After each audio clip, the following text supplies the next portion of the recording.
And we are back. Welcome into the Back to 12 podcast. We've got another live stream for you here today as the Cincinnati Bearcats try to invade the 806, where the Red Raiders will try and improve to 2-0 on the Big 12 schedule so far before their matchup out west against Arizona. And we will have live play-by-play, a scoreboard, and everything in between for each and every one of you tuning in. It's going to be a fun one, as it will be a blackout out in the 806. Again, I mean, is there anything better for Texas Tech football? Just legitimately, let me know. Is there anything better than a night game at the Jones? I don't think so. I'm pretty sure you're right there with me. It just absolutely oozes college football tradition, pedigree, and everything in between. We absolutely love it, but we will keep you updated on everything Texas Tech football today with the live scoreboard. Like I said, this game will be live on ESPN2, but what I ask people to do is this, because I think this is the best way to watch Texas Tech football. Hear me out on this. Have the game on your TV, right? And then on your phone, have us. You get live instant reaction in the comments. It's a ton of fun. You got thousands of Red Raiders. The past 3 games that we've done this, because hand up, accountability moment for me. I did not have one last week in terms of a live stream because somebody was getting married. Listen, we all make mistakes in terms of fall weddings. Lord knows I did. Just kidding. My wife is watching. I love my wife. I did not make a mistake in terms of a fall wedding, but sometimes they happen on Saturdays. Got to support the friends, and that's why we didn't have one last week. But we are absolutely back. So if you haven't already, be sure to like the video, hit that subscribe button, and let me know where you're watching from. And hey, even better yet, let me know your score prediction in the comments, because I promise you, we will give you a shout out. Let's get this thing started, damn it. We got Joel saying, blackout, let's go. We've got Alex saying, what's up, Red Raider fans? Can't wait for the game. Also, is there any options to watch the game on the PS4? I think the only option is ESPN. You have to have ESPN. This game is nationally televised on ESPN2, so you'll have that. But hey, Alex, just come hang out with us right here. Just hang out with us. That's it. Mike, RC in the house. Appreciate you tuning in, Mike. We've also got Christopher saying the RC. Well, technically family, but I appreciate it, thinking that I am the RC in the family. I'm definitely going to have to tell my uncle about that. Alex, watching in Amarillo. Love those night games. We got somebody watching in Grapevine, a.k.a. Beverly, listening. Alex, I'm doing that now on the TV, on the couch, with the computer, with this on stream now. Appreciate that. Big D, somebody watching here in Dallas. We've got Shreveport, and we've got Carrollton as well. So again, be sure to like the video if you haven't already. And I'll give you a shout out over on Twitter, or maybe you call it X. I don't know which one y'all are calling it nowadays, in terms of everything. Well, just getting as many people in here as possible, right? All right.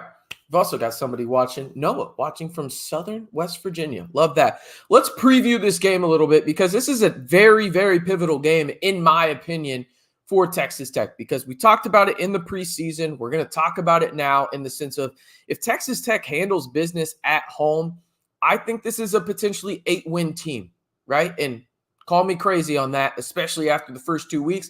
I've stayed really steady in that regard. In the last 2 weeks, felt pretty good about it. Now, this week, you got some business to attend to in Cincinnati, a team that really probably shouldn't have lost to Pittsburgh, but they did.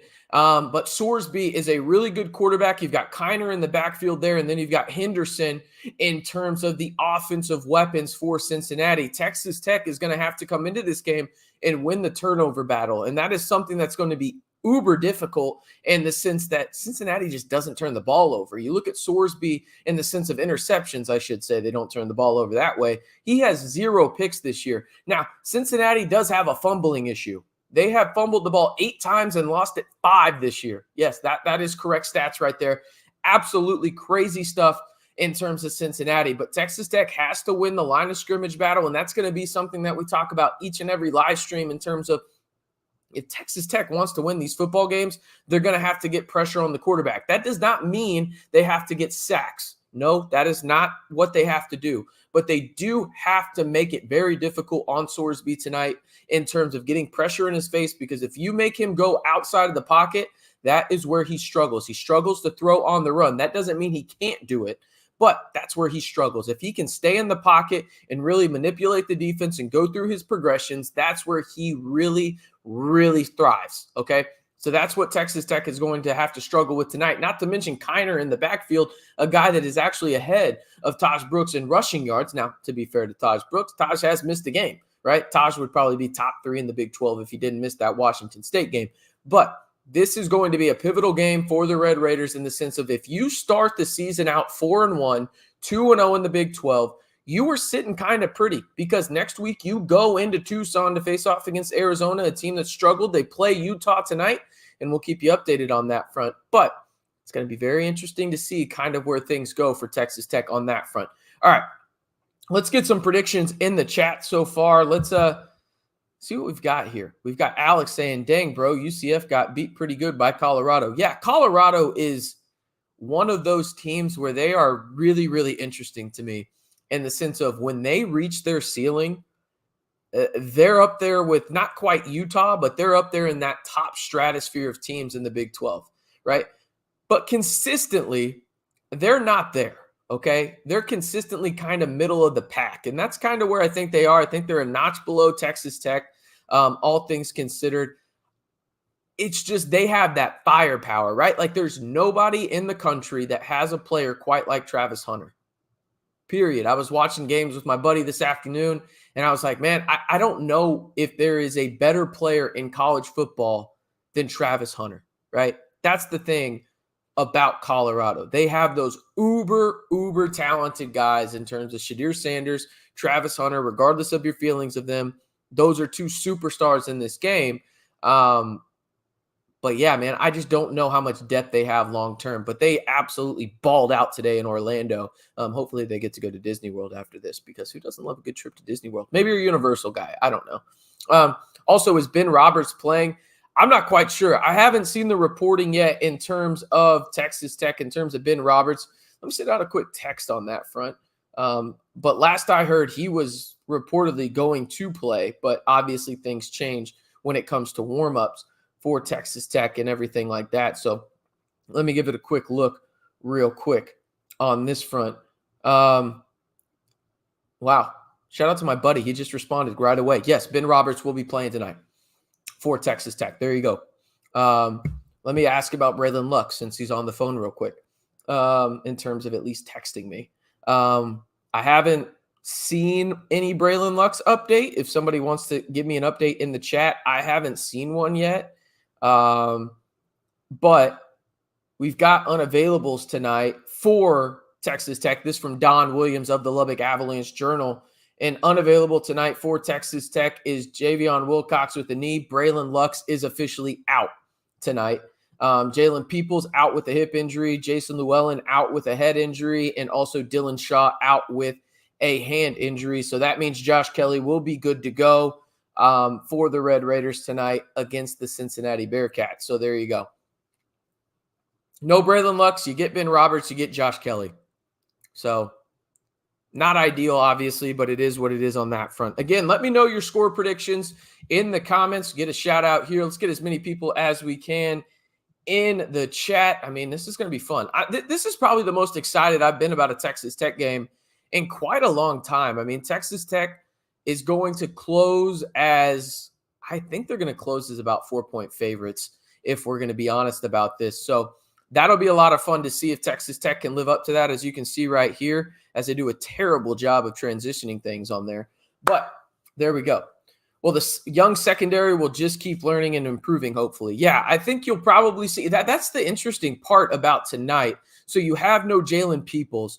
I would assume that means Macho Stevenson gets his second career start alongside Mo Horn. That's what he did last week against Arizona State. And you're going to need that length against the guy and Xavier Henderson, who is a really, really good Big 12 wide receiver on that front. Again, I'm excited as hell about this game. This game is going to be uber fun, in my opinion. This is a team in Cincinnati that I think is a lot better than people think. But I think Texas Tech is a little bit better than people think as well. And it's a blackout. We know what it's like to play at the Jones if you're a Texas Tech fan, in the sense of it is uber difficult. So yeah, I'm really excited about this one. We're about 5, maybe 10 minutes away from kickoff on this one, as it will be a nationally televised game on ESPN2. And let me know in the comments real quick. I hope y'all don't mind. We've got a Dos Equis out here tonight. Hashtag not a sponsor. Let me know what y'all are drinking. Enjoy yourself tonight.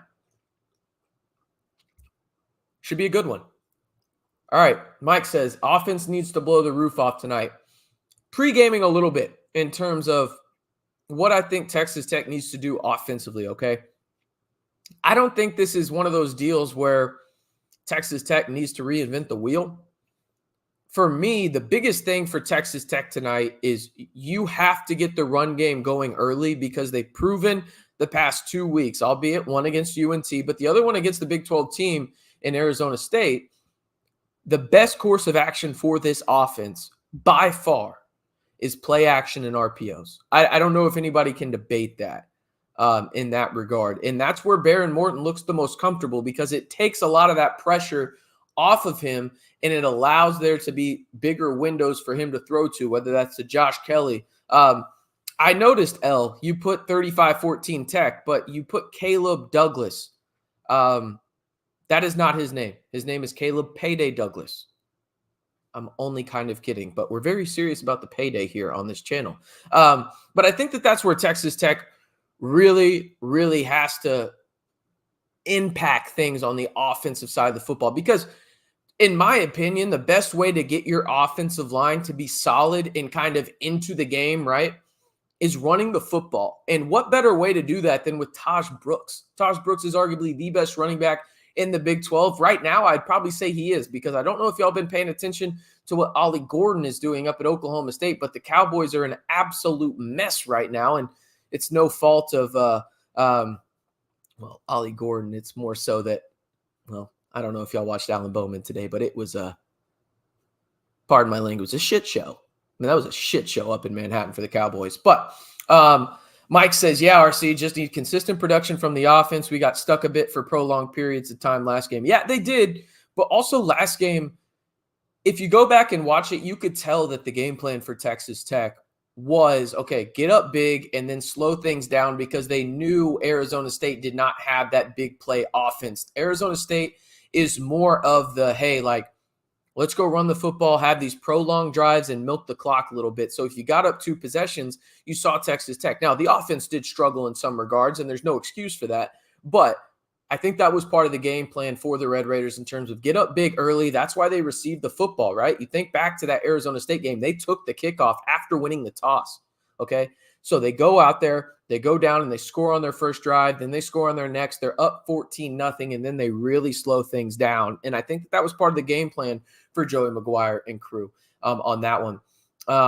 Crack open that beer, RC. Hey, it's already open, but by all means, if you say so. Noah asks, wonder if we see Micah today, but the main thing that matters is we just win. I really think, in all things considered, I think we probably see Micah about 10 to 15 snaps. And the one big qualm I have with Texas Tech right now in terms of the Micah Hudson utilization is the fact that you look at that Arizona State game, and he came into the game and they threw it to him right away. Well, the defense is going to know that, right? If you bring in a guy like Micah, the defense is going to take notice in the sense of, oh, he's on the field, we should probably guard him, and you shouldn't probably just go to him right away. Also, Jalen Milroe with a tutty. Alabama up on Georgia, 2 versus 4 up there in Tuscaloosa early on. But, sorry, back to the point here. I think Micah, you've got to have him on the field for about 10 to 15 snaps, because the defense is going to be hyper-focused on him when he comes in saying, okay, well, that's unusual. Let's guard him, just because they know what he's capable of in terms of his pedigree, right? Not his provenness. But I think that that's what Texas Tech needs to do. Not use him as a decoy, but use him more often. So when you do use him, it's not hyper-fixated on him in terms of everything going on. They're showing the Red Raiders, there's a guy in a Mayfield jersey? What the hell are we doing? Anyway, by the way, it's Parents Weekend out in the 806. Shout out to all the parents. Should be a fun one. A blackout out in the 806. This is a game I'm really, really excited about. You got the chance to go to 2-0, go up in the standings with unbeatens alongside of number 22 BYU, who tried to get that damn game away in Waco, and then Colorado, who just absolutely flat out dominated Gus Malzahn's Knights. Here we go. We've got Texas Tech running onto the field right now. Yeah, that was a Baker Mayfield jersey sighting. Yeah, that threw me off too. That threw me the fuck off. I don't know what the hell just happened there. I don't know how to feel about that. But shout out to the students, except for like 4 of them that are wearing red. It is a blackout. Tons of people. And hey, by the way, let's give a round of applause real quick. Can we get like clapping emojis, or just like, just type the word clap in the chat right now, because the announcers are actually there today. They're there today. Good job, ESPN. Fox could never. Holy shit. It's about time we've got announcers actually at the game and not just watching from some random broadcast booth out in the middle of nowhere, North Carolina. Great job, ESPN. Great job. You don't do a lot of things right, ESPN, but good job on that front, because holy shit, was it fucking bad last week listening to those announcers. You could tell they weren't there. They were just absolutely putrid. And again, apologies last week for not having this live stream for you guys. Again, blame my friends for getting married. True love. Who believes in it? Me. I believe in it. You should too. All right. They're showing off Taj Brooks right now. Again, still got some time to type in your score predictions for me. And if you haven't already, be sure to like the video. Let me see if anybody has retweeted this over on Twitter real quick. I probably should go and say, hey, like, we're live right now, right? Get as many people in here as possible. Let's see what we can do here.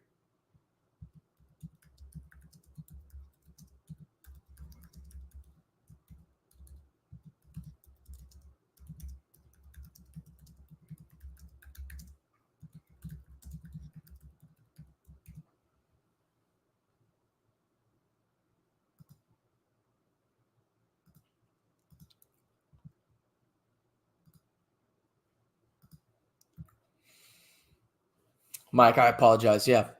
Listen, I'm all for fall weddings, but I'm respectful about it. And I love my friends for getting married last weekend. I wish them nothing but the best. But Mike, I was respectful when I got married in the fall. Shout out to the missus, Maxfield. We're almost going on 1 year here in a couple of weeks. Thank goodness it's on Tech's bye week, as we will head to Florida.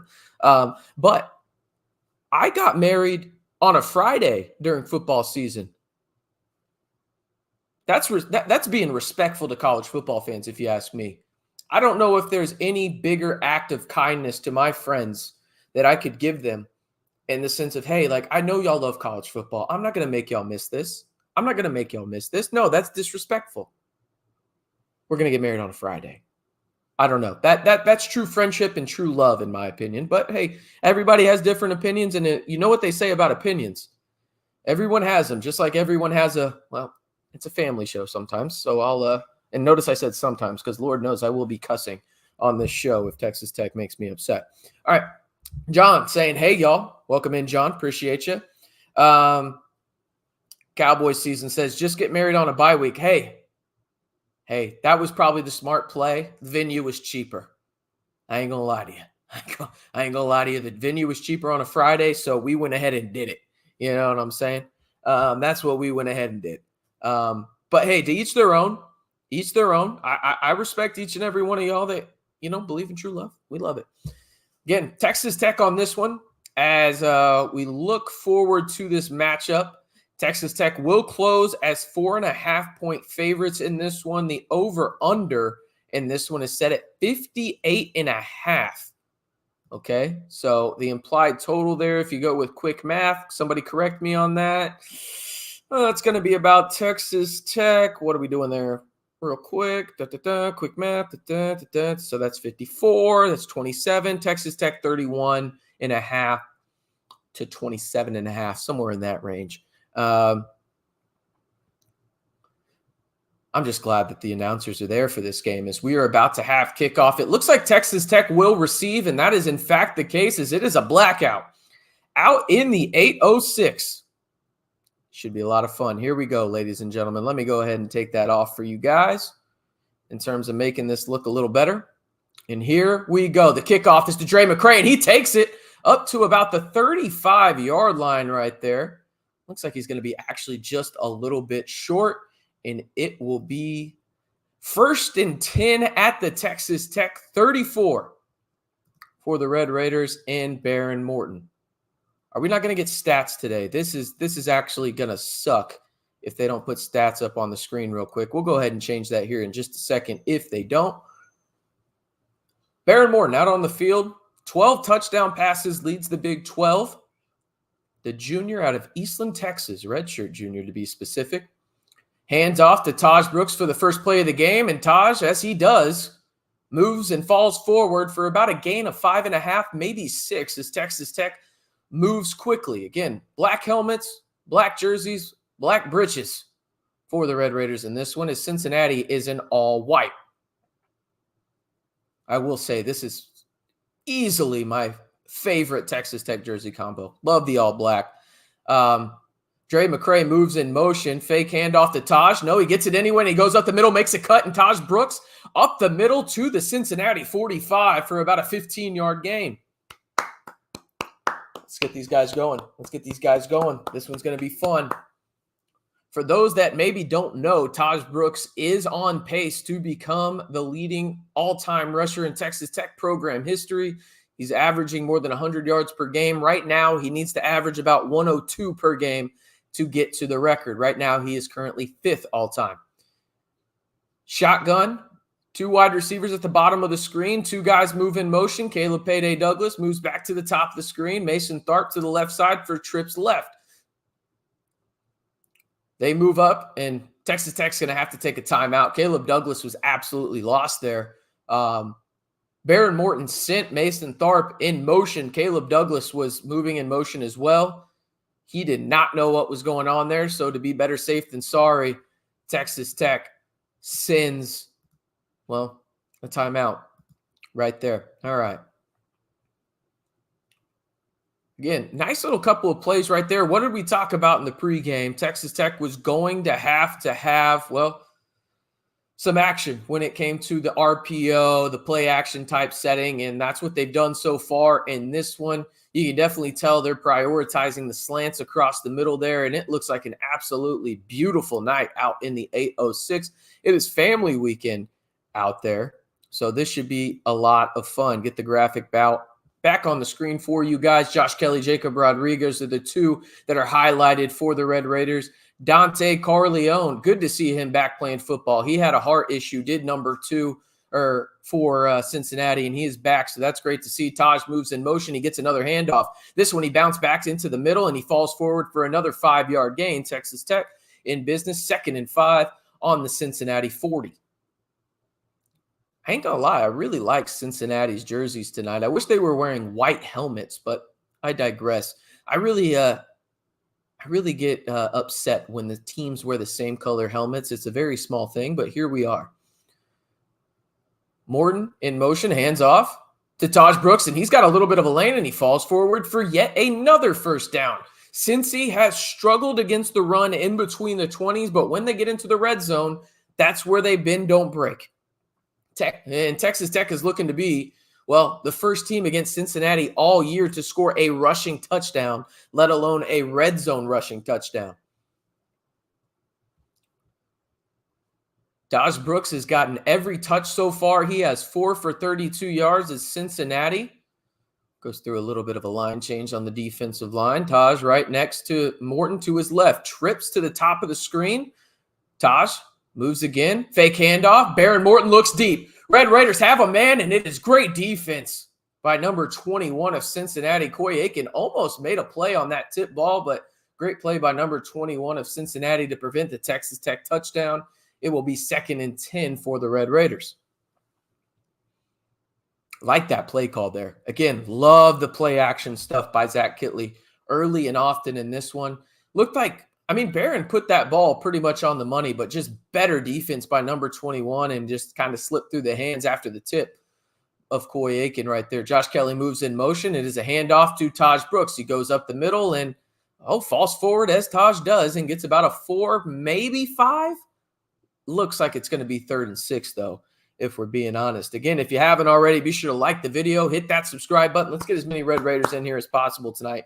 Come on. We had 10,000 the past 3 games on average. I think we can get pretty close to that tonight. This game should be a lot of fun out in the 806, as there is an injured Cincinnati Bearcat down as he limps to the sideline, number 26 right there, and it will in fact be a 3rd and 7 for the Red Raiders on this one on, well, the Cincinnati 30.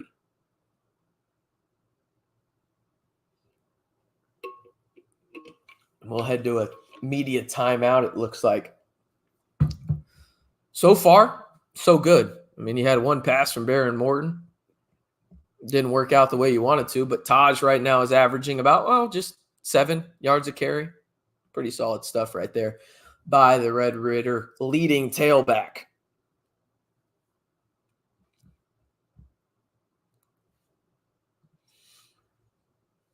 Elsewhere around the Big 12, let me go ahead and pull that up real quick because there were some big time games today around the Big 12, most notably, well, down in Orlando, where Colorado, yeah, they gave UCF the business down there, 48-21 for the Buffaloes in that one. You look elsewhere around the Big 12, Kansas State also dominated Oklahoma State up in Manhattan, 42-20. BYU held on to beat Baylor 34-28.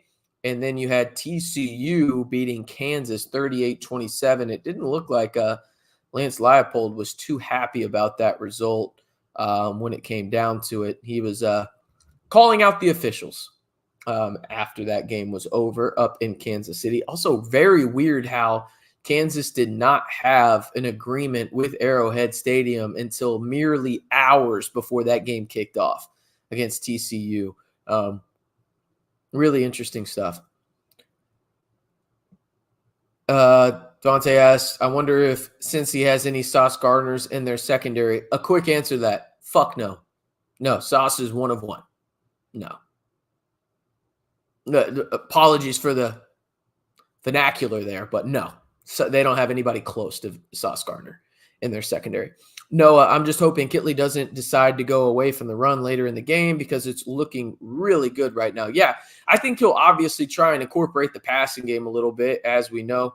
But I think really you're going to see quite a bit of running the ball. Now, they probably won't run the football here on 3rd and 7 unless they're ready to go for it on 4th, which they could be because you're kind of in no man's land when you think about it in terms of a deep field goal. Do you want your guy to, kick a field goal, from 45 yards plus?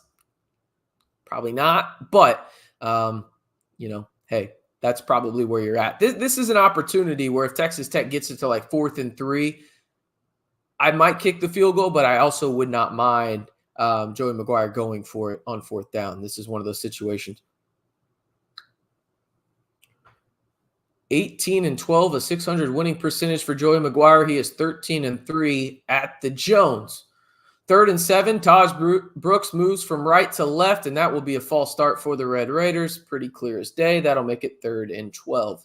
Not an ideal time to get one of those penalties if you're the Red Raiders. Now this makes things interesting. That was on Dalton Merriman, who is starting at left tackle, it looks like. That's interesting. Maybe they brought in an extra lineman there. Trying to figure out the offensive line right there because it looks like Sterling Porche was in there for that. Interesting. Okay, so the offensive line right now for the Red Raiders in this one is Dalton Merriman, Sterling Porche at left guard, Wilson at center, Carter at right guard, and then Caleb Rogers over at right tackle. Ty Buchanan not playing right now for the Red Raiders. You have John Carlos Miller as well as Kelly. Also got Taj Brooks, Coy Aiken, and then Caleb Payday Douglas on the field as well. Morton snaps the ball. Shotgun, drops back, cross the middle. Josh Kelly makes one guy miss, makes another guy miss, falls forward, reaches forward, and it's going to be about 4th and maybe 4-3 if Texas Tech is lucky. Let's see what the Red Raiders do here on 4th down. And they are going to send in the field goal unit is Joey McGuire and crew. Yeah, Dalton Merriman has been a liability in the penalty department for Texas Tech, but also right now he's been really good in pass pro when he hasn't been committing penalties. 45 yards, Gino Garcia on the left hash, 99, tilts his head, ready to go. Snap, hold, good, and it is right down the chute. Red Raiders take a 3-0 lead. Let's get those FGs in the chat. Come on. That's not too bad right there. That's not too bad. That's not too bad. We love to see that. Hey, it's not 7, but you'll take 3, especially in conference play. That's something you need. That's something you need right there for sure. So Joey McGuire doesn't go for it on 4th down. It results in 3 points. Gino Garcia and Reese Burkhart. Hey, I'm right there with you when it comes to what you're saying there, Mike. Continue the kicking competition. It's worked out pretty well so far for Texas Tech. Love that decision right there to get 3 points on the board for the Red Raiders and really try and see what Cincinnati does in a hostile environment. Right now on the screen, they're showing Patrick Mahomes and Travis Kelce. It's the Travis Kelce and Patrick Mahomes Bowl. Kelce went to Cincinnati, Texas Tech. Obviously, had Patrick Mahomes there for 3 years. So got to wonder what kind of bet they have. What are we thinking here? I'll bring the hair back if you do, too, Travis Kelce. I left that look back in Cincinnati for a good reason. There you go. So got to wonder how much dinero, cash, is on the table for this game for those two. Texas Tech kicks it off. It will be short of the end zone. Cincinnati will return it with plenty of tortillas on the field. Cincinnati makes a guy miss, and they get pushed out. Well, actually kind of fall out right there. That's a good return by number 13 of Cincinnati. They will start the Bearcats in pretty good field position. Sorsby, the Texas kid from Denton originally, will lead out the Bearcats, number 2 for Cincinnati. 7 career starts in 2023. Season so far has just over 1,000 yards, 8 TDs, no interceptions, and 118 passing attempts for the redshirt sophomore. Moves a wide receiver in motion, hands off to Kiner. Kiner right up the middle, gets hit right away, falls forward, much like Taj Brooks does, for a nice little gain. And it'll be 2nd and medium for Cincinnati on their first drive. Kiner is a good running back. And Henderson is the name to know in the wide receiver core for Cincinnati. Cincinnati looking to move to 2-0, 4-1. Overall, Texas Tech looking to do the same thing in terms of 2-0 in the Big 12. They send out 2 guys wide left. Texas Tech with 3 down linemen, send another one in motion. It's definitely man-to-man coverage. Sorsby looks across the middle deep, and it is caught by number 8, and there goes that man. Fumble. Henderson fumbled it, but it was recovered by number 10, Mays of Cincinnati on the Texas Tech 25, and the Bearcats are in business deep in Red Raider territory. I'm telling you, the big thing for Texas Tech tonight, simple and plain, is if you can get pressure in the face of Sorsby, your life becomes so much easier in the secondary for the Red Raiders. He does not make mistakes when it comes to passing down the field. He just doesn't. Trips right, moves a man in motion, hands off to the man in motion, number 14, and that one is stopped for about a, 6-yard gain. It'll be 2nd and 4 for Cincinnati with 10 minutes to go in the first quarter. Yeah, that was a really nice play by Cincinnati. Tip your cap on that one. Really good protection by the offensive line for the Bearcats. Allowed that read to progress, get all the way across the field for Henderson, and now they're in business. It's 2nd and 4 for Cincinnati on the cusp, right at the cusp of the red zone for Texas Tech. Moves a man in motion. Sorsby hands off to Kiner. McCarty right there, misses the tackle, and it will be 3rd and 1 for Cincinnati. Can the Red Raider defense come up clutch right here and force Cincinnati to kick a field goal on their first drive?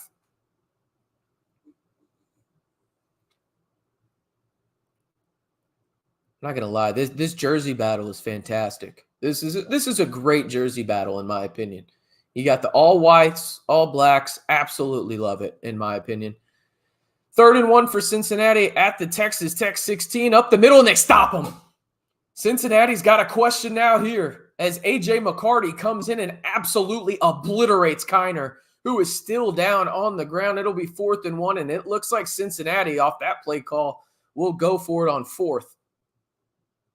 Nobody blocked A.J. McCarty off the edge, and he made his presence known and makes it a difficult decision for the Bearcats.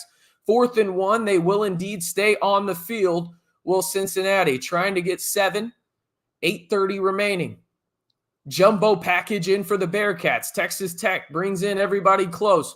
One wide receiver at the top of the screen. Up the middle for Kiner. Sorsby keeps it, falls forward and gets it.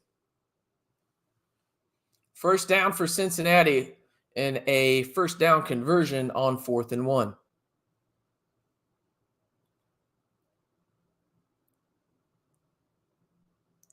Like that play call, as Scott Satterfield is the play caller for Cincinnati. Started his career at Appalachian State. Stud. Was at Louisville.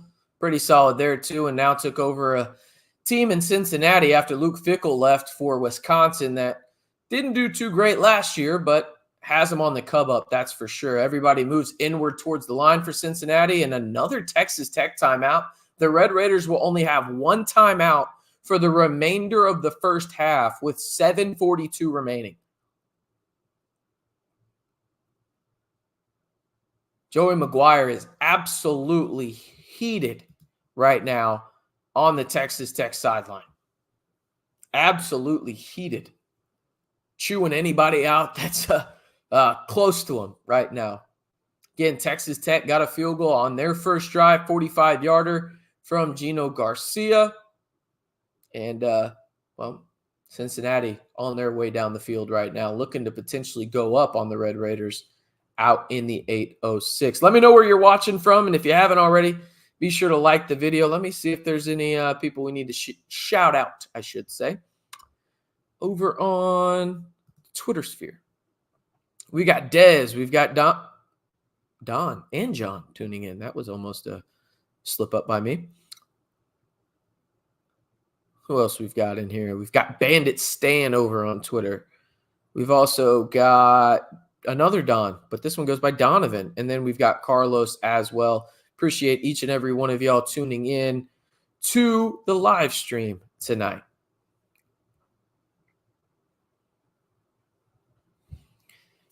Defense looking awful, going to be a long night. Yeah, I think this is going to be one of those nights where if Texas Tech doesn't win the defensive line battle in terms of against the Cincinnati offensive line, this is going to be a long night. And so far on this drive, they definitely haven't won it. So, yeah, you could be right there, CJ Stark, for sure.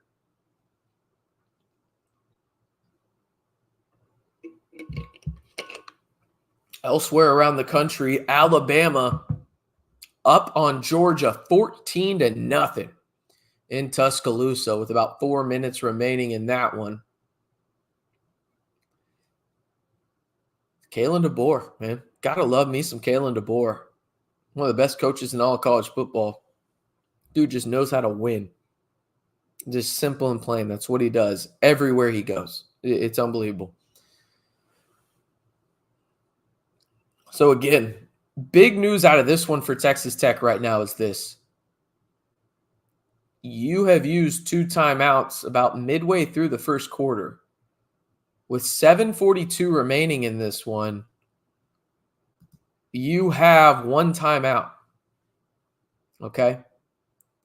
Will that come back to bite you? Probably, if we're being honest about it. Got to show the masked rider when you're on television. Love that. Looks like a pretty damn good crowd out there in the 806 tonight. As a Raider Red, and I don't know what the Bearcat from Cincinnati is called, but they duke it out. Cincinnati 1st and 10 on the Red Raider 15. Cincinnati has only trailed for 17 seconds this season, and that was against Pittsburgh, where they lost that game. Looking to go up and get 7 out in the 806, which it looks like an absolutely perfect night out there in the 806. Sorsby gets the snap, looks back, Goes for the end zone. That's going to be a tutty. If he got his foot in, that's a tutty. Yep. Touchdown, Cincinnati. Johnson, just an absolutely gorgeous throw by Sorsby.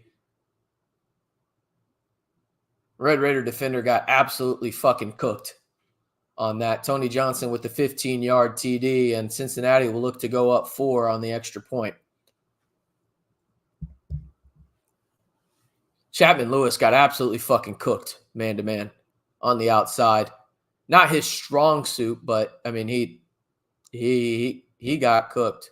He got cooked. No other way around it. Extra point is up right through the middle, and Cincinnati leads at 7-3.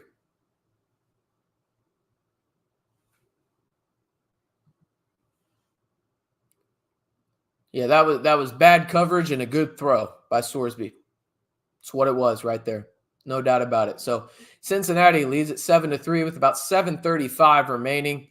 I mean, he's so calm, man. Like that's one of the biggest compliments you can give a quarterback is just how calm he is in really any kind of situation. He's a really solid quarterback. I don't know if he's a star, but he's exactly the kind of quarterback Cincinnati needs, and he will be an absolute problem tonight for Texas Tech, especially if they don't get any kind of pressure on him. And in that drive, they got zero, nada, zilch pressure on Sorsby. Yeah, Chapman got cooked there. Now, to be fair to Chapman, he should not be playing man-and-man. He's a safety, right? So he should be more back in that free safety, strong safety type role, not playing man-to-man on the outside. But when you're there, you got to perform, and he simply did not on that one. And, oh, by the way, we'll keep you updated since it is a top 5 matchup in the country. Georgia is now down to Alabama 21-0. Yes, you heard that correctly. 21-0 in the first quarter out in Tuscaloosa. The Red Raiders will start on their own, 25. 1st and 10. That's a brave Cincinnati Bearcats cheerleader touching that tortilla with a hole in it. If you know, you know. 7:35 remaining. 1st and 10 on their own 25. At the top of the screen, you've got Josh Kelly, Caleb Payday Douglas, Coy Aiken down at the bottom where Taj Brooks lines up behind him. Empty set for Baron Morton. Snaps the ball, scoops it to Jalen Conyers on the tight end scoop play. Okay, picks up about 4, maybe 3 yards. We'll see where that goes and see how fast the Red Raiders move this offense. I don't mind that play call, but I don't know how I feel about it on 1st down. Right? Offensive line did Conyers absolutely no favors there. Whiffed on like 2 blocks. Conyers moves in motion. Fake handoff to Taj Brooks. Barron fake throw, and Coy Aiken just flat out drops that one. Hit him right in the middle of the hands. Wasn't the easiest catch, but Coy, I promise you, would be the first one to admit he should have caught that football. Pump fake by Baron Morton after he saw the corner blitzing down on the initial read, which was Josh Kelly. Threw it over that blitzer to Coy Aiken, and Coy just kind of missed it. Wasn't the greatest pass in terms of on target by Baron Morton, but I promise you Coy Aiken would say he should have caught that football, hit him right in the hands. Josh Kelly is playing, yes. He moves in motion now. Empty set for Baron Morton. He drops back. Baron Morton tried to avoid one tackler, gets it out to the outside. Dre McCray makes a guy miss. Hell of a play by Dre McCray to get the 1st down. Baron Morton made a sacker, miss. Stepped up in the pocket, moved to his left, and found Dre McCray, and Dre McCray moved forward to get the 1st down as the Red Raiders move quickly now. John Carlos Miller at the top of the screen trips right. Handoff to Taj Brooks, and he makes one guy miss, falls forward. Does Taj Brooks, and he'll get about 3 yards on that one.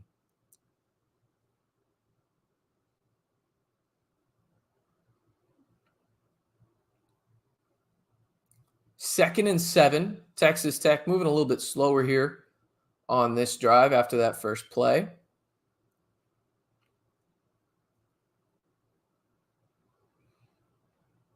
Top of the screen, you got Kelly and Douglas. John Carlos Miller moves in motion alongside Coy Aiken with Taj Brooks to the right of Baron Morton. It goes to Taj Brooks, and he goes nowhere. I couldn't tell if that was an actual just full-blown run play right there, but it looked like an RPO, and it looked like Baron Morton made the wrong read. Let me see on the blocking here, on the replay. No, that was a full-blown run. Okay, doesn't matter. Just an absolute whiff by multiple Texas Tech offensive linemen. Make this a 3rd and long. Conyers, Aiken, Kelly, Caleb Payday Douglas as Kelly moves in motion from right to left. Taj to the left of Morton. Snaps the ball. Taj back there. And it is another great play by Kelly. Are they going to give him the first down? I think they should. That should be a first down, I think. It's going to be really close. 4th and inches. Oh, they're going to say incomplete. Oh, no.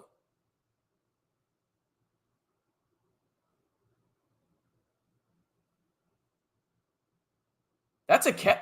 That's a catch. What are we doing here? His left foot is down before his right foot hits. That's a catch. Left foot down, has possession, right foot is not out of bounds. That's a catch, ref. What are we doing here? What are we doing? That's a catch. What are we doing here? Big 12 refs can't be that bad. His left foot is on the ground when he catches the ball. That is down. That is a catch. He has control of it. Yes, his right foot does land out of bounds, but not before his left foot is already down on the ground. The hell is this? Now, let's say that he caught that. I think he's pretty short there. Maybe about a half a yard, maybe a yard from, the biggest distance there. But that's clearly a catch. What are we doing here? If they don't say that's a catch, I don't know what a catch is anymore. And that's saying something after last night down in Miami. Unbelievable. I mean, how does this take so long? His left foot is down. He has possession before his right foot touches. What are we doing here? Call reversed. Okay, so it's going to be 4th and short here. Does Joey McGuire go for this, though, is the question. This might be one where I'd be okay with it. 4th and 1. Do you risk it here? The offense is back out on the field. Taj Brooks out there alongside Josh Kelly, Caleb Payday Douglas, and Coy Aiken. Mason Tharp at the tight end spot. Direct snap to Taj Brooks to the left. He doesn't get it. Hate that play call. Hate the direct snap. Hate the direct snap there.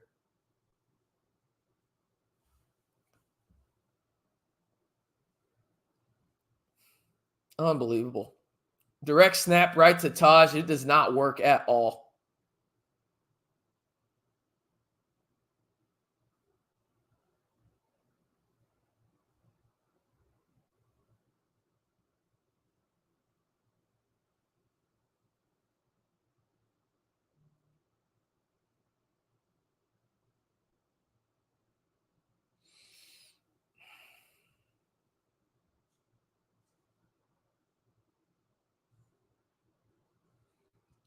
Hey, there's a time and a place for that, but 4th and 1 right there.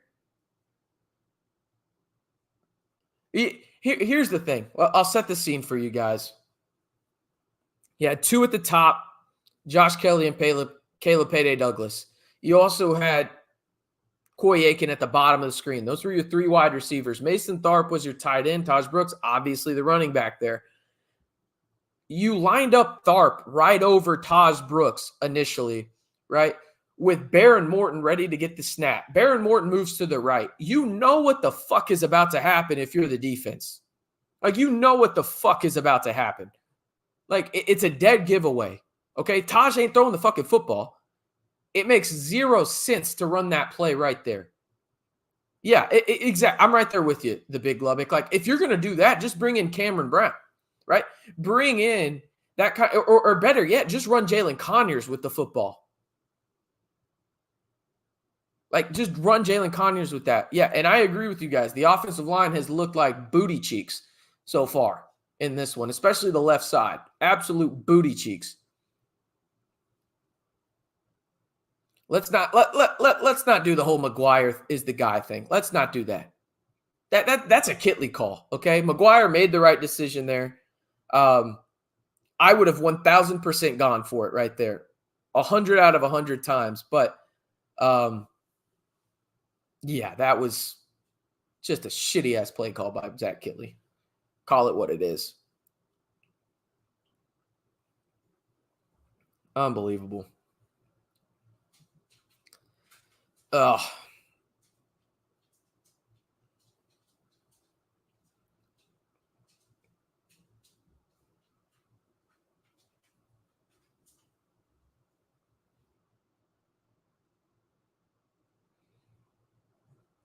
I mean, the offensive line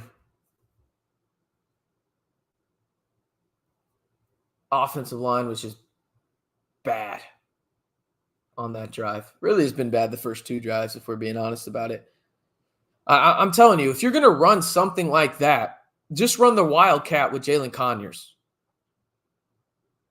Like, just run that. Like, just do that. Like, what are we doing? This is just a weird ass play call. You know what the crazy part is Cincinnati hadn't done anything special so far defensively. It's been Texas Tech just looking like ass on the offensive line. I mean, the left side of the offensive line looks like I could start there. Just nasty, nasty work so far by them. No, I had somebody on Twitter say that offensive line looks paper thin. That's disrespectful to paper.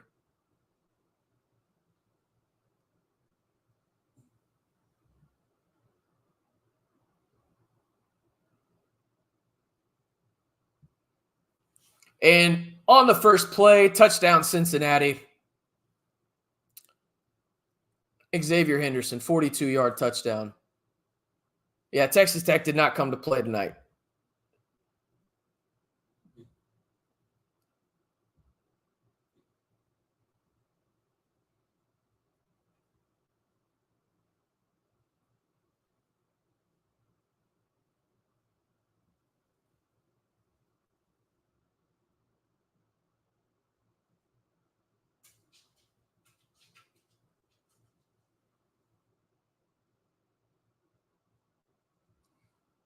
This is sick type shit right here.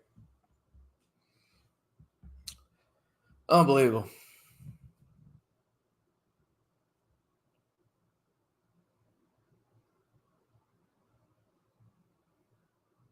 I mean, that's one of the easiest plays in football to know where the ball is going to. Like, they bring a guy in motion to be eye candy. Their best wide receivers in the slot. Like, we know where the fuck that ball is going. You know what I'm saying? Like, we know where the fuck the ball's going. Like, what are we doing here? It's just unbelievable. Absolutely cooked the Texas Tech secondary. It's 14-3 and just an absolute nightmare start for the Red Raiders. Really in all facets. The offensive looked like doo-doo, specifically the offensive line. The defense has looked like doo-doo. Actually, the defense doesn't even look like doo-doo. They don't even know that the game has started, the defense. Lux is not playing, no. And yeah, I mean, you better figure something the fuck out quickly here if you're Texas Tech, because it doesn't look like you're going to be stopping Cincinnati too many times tonight. Unreal. Unreal.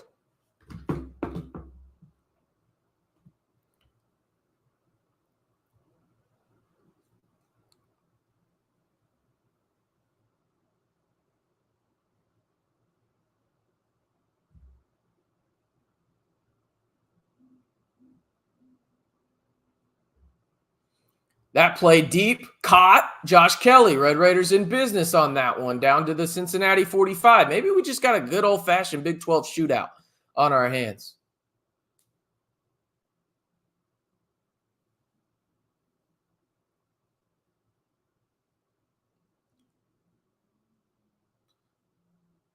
Texas Tech goes quick. It goes to Taj, and you can tell Cincinnati's selling out for the run here. You got to use the play action shit, Kitley. You have to use the play action and RPO game here. They're selling out for the run, and rightfully so. It's what you should do.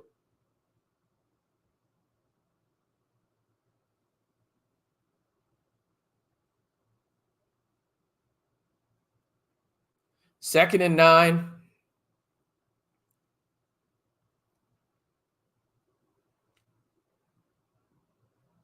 Kelly, McCray, Aiken, Tharp, Brooks. Snap to Morton's. Drops back in the pocket. Morton to the far left. McCray catches this one and maybe gets a yard.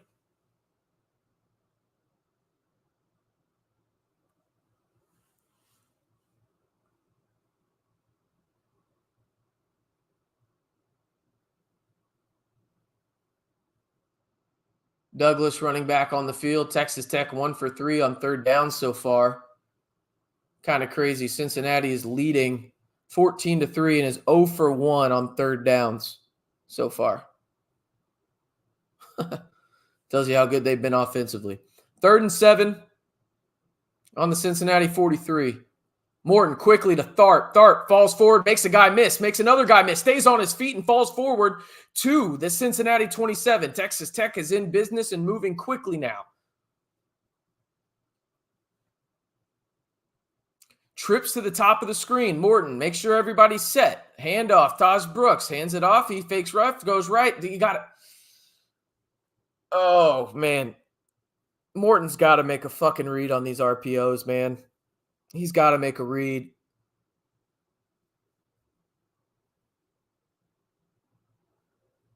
Cincinnati's selling out for the run. You have to keep Taj involved. I get it. But you have to use the RPO game. You have to use the play action. Like, golly, man. You can tell they're selling out for the run because where is Taj getting hit each and every time? Right in the middle of the offensive line. They're selling out for that shit. You got to read it better if you're Morton. Kelly moves in motion from right to left. Trips left. Kelly in motion. Fake handoff. Goes to Dre McCray. There's a lot of space. Dre McCray down to the Cincinnati 6. Texas Tech in business.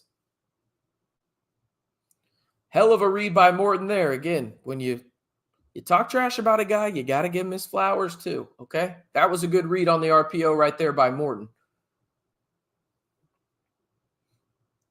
This is a time where you do an RPO and you might keep it if you're Morton and have somebody move in motion towards the high side with you and make the defender choose if you're Zach Kitley.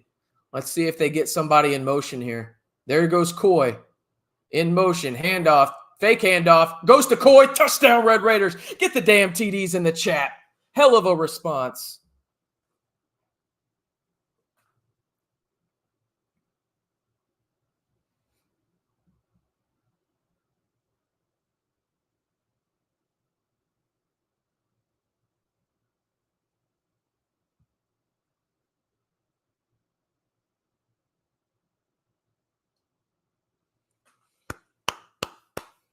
Listen, Barron had a couple plays there that were, let's just say, infuriating, but that was a great read there on the RPO and really good spacing by Coy Aiken where he kind of dug in his defender towards the inside and then instead of continuing to dig in, peeled off straight instead. Left plenty of room for Barron to throw over the top. Caught it. Touchdown, Red Raiders.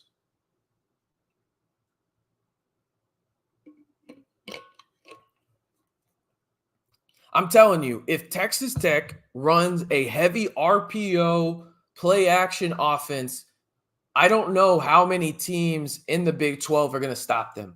I really don't.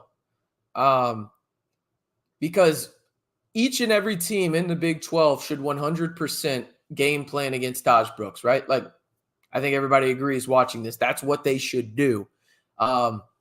And if that's the case, that's going to leave one-on-one opportunities for Barron Morton basically all the time. And will he make the correct decision every time? No, he's human, but probably about 80, 90% of the time he will, as one of the, it looks like the umpire, looks like he's got a calf. Maybe it's a cramp. Can't really tell what happened here. It's right in the middle of the field. They're showing the replay right now. And number 16. Well, hey.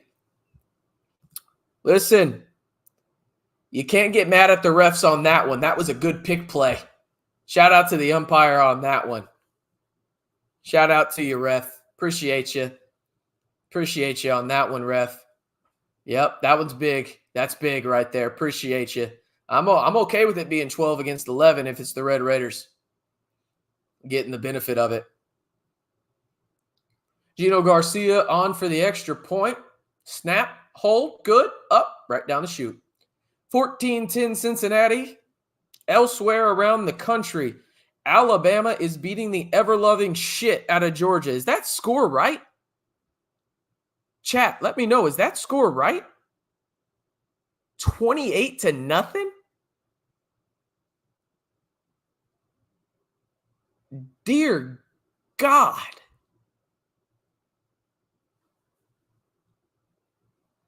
God damn. Whew. All right. I was unfamiliar with your game, Caleb DeBoer. Just kidding. I love Caleb DeBoer. Elsewhere around the Big 12, though, Iowa State leading Houston by 3 points. Iowa State was, I think they finished at 16-point favorites in terms of what it closed at. Ohio State up 17-7 against Michigan State. Another ranked matchup across the country is Illinois at Penn State. Penn State was 14.5-point favorites. They are actually tied right now with Illinois having a chance to go up by a field goal. Damn. Listen, truth be told, I picked Alabama to win that game, but I had them winning by 3. God damn, they're beating the shit out of Georgia. Good for you, Kalen DeBoer. Good for you, Jalen Milroe. Shut those haters up. Speaking of shut those haters up, it would be great if the Texas Tech defense shut me the hell up because I'm a hater right now. 14-10 Cincinnati. They'll start on their, 25-yard line. 1 minute and 25 seconds remaining in the first half. 2 tight ends set for Cincinnati. Jumbo package almost, it looks like. Kiner gets the handoff right up the middle. And, man, I'm telling you what, these running backs, listen, they're fun to watch. Like Taj Brooks and Kiner. Taj Brooks is better than Kiner, but Kiner is kind of the same way. And, yes, that was Pryor right there, but those guys are built the same. It's a lot of fun to watch those kind of running backs that are just kind of those bowling ball-esque type guys. 2nd and 7, 1 minute remaining in the first quarter. They send their tight end to the right. Moves number 10 in motion. It's man-to-man for Texas Tech right here. And they're on it. They pressure Sorsby. He's going deep, and there's nothing there. Hell of a play design right there by Tim DeRuyter. Love that design blitz right off of the B-gap for Texas Tech. Got Sorsby uncomfortable with pressure right in his face. It was Jacob Rodriguez. Hit him right in the chest. Love to see that. And Sorsby could not connect on the downfield pass. It is 3rd and long for Cincinnati right now with 44 seconds remaining. Trips to the top of the screen, which is left. Doubles down at the bottom. They move to the running back to the left of Sorsby. 44 seconds remaining, 3rd and 7. Snap by Cincinnati. Texas Tech gets pressure, and it is, buddy. Oh, buddy, that should have been picked. A great stop by the defense, and the Red Raider defense responds. Get those Ds in the chat. No pause. No pause. Get those Ds in the chat.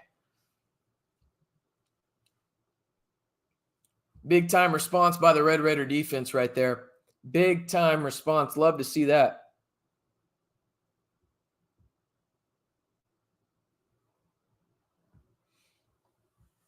Really good man-to-man coverage right there by Texas Tech. As Cincinnati is set to punt, it's 4th and 7. Fletcher. Oh, damn, he kicked the shit out of that. Kelly returns it to the right side, makes one guy miss, makes another guy, and he fumbled.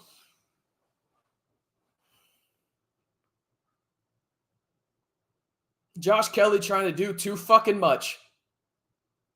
Period. That's what he was trying to do. Too fucking much. Too fucking much, dude. There is a flag on the play. Hopefully that helps Texas Tech, but probably not.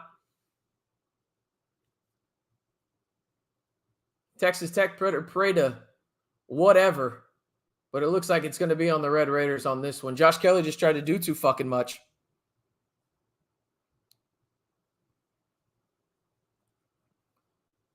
Disaster. Illegal block in the back on Texas Tech. That penalty's declined. Cincinnati will have the ball deep in Texas Tech territory. Bonehead decision by Josh Kelly right there.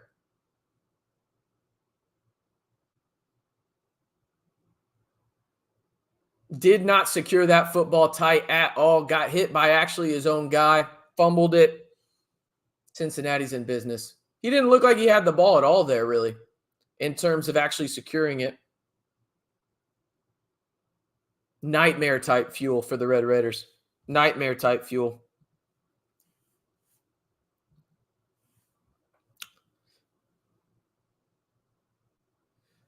They're on the Texas Tech 31 after the defense just got to stop. Sorsby hands off to Kiner up the middle. The Red Raider defense came to play on that one.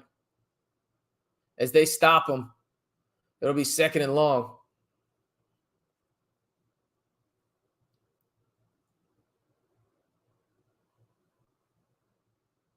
That might be the last play of the first quarter as the clock ticks down, and it indeed will be.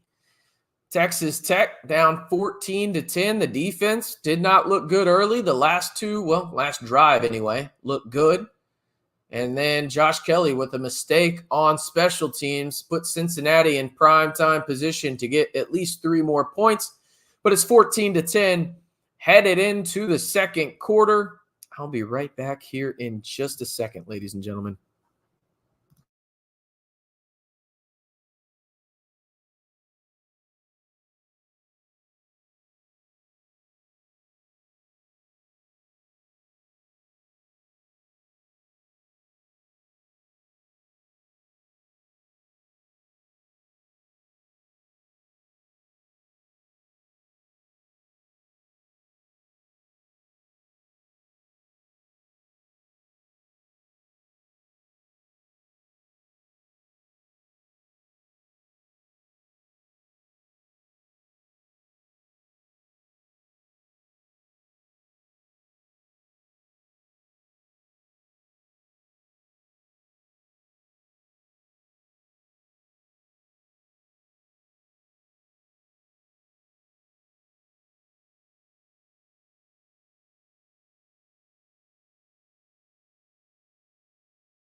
Had to get another beer. Sorry.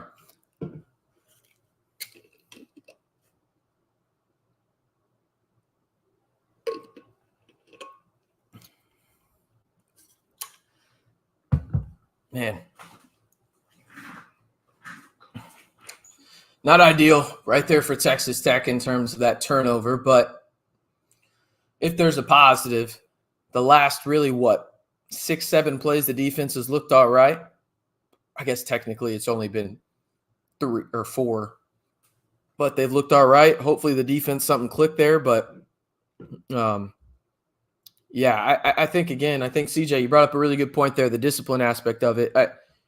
It's really been my biggest thing for Texas Tech so far this year. This is not a talent issue. I think Texas Tech is actually a really talented team, albeit they're young. Don't confuse some of their mistakes with talent. It's that they're undisciplined, simple and plain. And part of that is being young, but also part of that is being on the coaching staff and not having them prepared. So that special teams play, I don't really blame anybody outside of Josh Kelly not securing the football there. But yeah, this is a big one right here. If you can hold Cincinnati to a field goal here, like it almost feels like a minor win if you're Texas Tech, right? Considering you gave the ball back on your own 30, that's a minor win in a way for Texas Tech because it keeps it a one-possession game. Now, that's a sizable if right now, the way that Cincinnati's been playing. But overall, I mean, first quarter didn't go the way you wanted to, but you're still well within reach in this game. Haven't asked you in a bit. Be sure to like the video, hit that subscribe button, turn on that notification bell for 100% free daily Texas Tech content. Basketball, it's right around the corner, ladies and gentlemen. We will be having previews, player breakdowns, what I think the Red Raiders will do in the Big 12, and much more. So if you want to stay in the know on all things Texas Tech on the gridiron and on the hardwood, hit that subscribe button and like the video. All right, here we go. Sorsby drops back on 2nd and 10, gets pressure, throws that ball up for grabs, and it is incomplete. But they're going to call PI on that. There's absolutely no fucking way that's PI.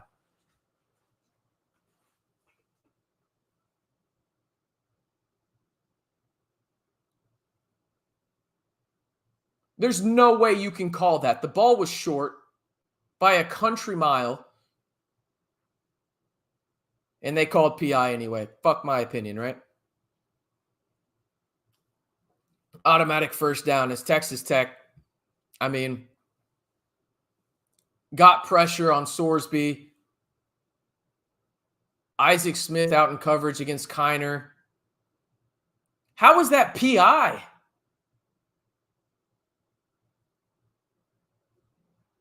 The ball's underthrown. He made a route, and he made a decision to come back to the football, and Smith wasn't even touching him. On the 25 now, 1st and 10, Sorsby looks to the outside, gets pressure, and he evades a rusher, and he's going to pick up 10 yards. Goes from a sack to a 10-yard gain for Cincinnati. Sorsby, granted, he's not the most mobile guy in the world, but when he needs to, he can move. Okay, that's the kind of passer he is. Going to be 2nd and 1 on the Texas Tech. Oh, it looks about 16-yard line. Would be huge if the Red Raider defense could hold him to a field goal. Kiner moves back behind him in the pistol. To the right, Texas Tech gets a stop. That is absolutely massive. Come on. Big loss on 2nd down. Makes it about 3rd and medium. Maybe closer to 3rd and short. We'll see where they actually spot the ball on this one. It'll be 3rd and 4. On the Texas Tech 19, just inside the red zone. Cincinnati is 0-2 tonight on 3rd down. Would be a massive stop for the Red Raiders to hold Cincinnati to 3. Everybody holding up the threes at the Jones. Sorsby with trips to the right. Snaps the ball. Texas Tech gets a little bit of pressure. He throws deep to the end zone. Nobody's there, but he overthrows his wide receiver. Boom. Love to see it. 4th down, and Cincinnati will punt the ball. Or not punt, excuse me, kick a field goal. I was hoping they'd punt. That's wishful thinking. Very lucky there. Very, very lucky. The Texas Tech defender flat out fell down, and Sorsby just threw an absolute, let's just call it what it was. It was a bad pass to the outside. Threw it over his left shoulder, should have been to the right. If he throws it over the right, that's 7 for Cincinnati. And now it's a long field goal. 96 sets up at the 37-yarder. It is up, and it is good. Honestly, kind of a win right there for Texas Tech. Again, I understand they gave up points, but you got to understand the standpoint of, hey, like, they were in a terrible position was the defense. And so, okay, that was a solid defensive stand. You gave up 3 points. They were already in field goal range to begin with. So, obviously not what you wanted, but arguably the best outcome right there given the circumstances. Macho is so bad. I'm sorry. I think Macho is just inconsistent. He has all the traits to be good, the length and everything. I just don't think he has enough playing experience right now. Yeah, he's been solid. I think he's just really inconsistent, to be honest, more than anything. Texas Tech outgaining Cincinnati in both passing and rushing yards, but Cincinnati leading in this game 17-10 after their field goal due to the turnover by Josh Kelly on special teams. The Red Raiders will await the kickoff with 13:27 remaining. 96 goes back to kick it off, and that one will be deep, and I don't think Dre McCray will return it. Fuck me. Yeah, he does. That was a bad decision. Oh, Texas Tech will start at their own 15 since Braylon Lux. Well, not Braylon Lux. Excuse me. I saw Braylon Lux in the chat. Dre McCray decided to take that one out of the end zone. Is there any word on Braylon Lux? He's not playing. He's not playing tonight. I think that he's got a thigh injury that's probably going to bother him for the rest of the year. It's going to be a pain management thing through the rest of the season, and if it flares up. So hopefully he can play next week against Arizona, because you're going to need it against Travion McMillan, arguably the best wide receiver in the country. 1st and 10 on their own 15 for Texas Tech. Trips right. Conyers moves in motion. 2 tight end set. Taj Brooks gets the handoff up the middle for about, I think they might give him about 3.5, maybe 4 if they're generous. It'll be 2nd and 6 or 7.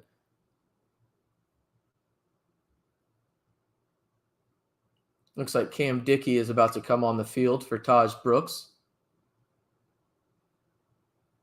Offensive line's just got to be better, simple and plain. That's what's got to happen right now. The offensive line has to be better.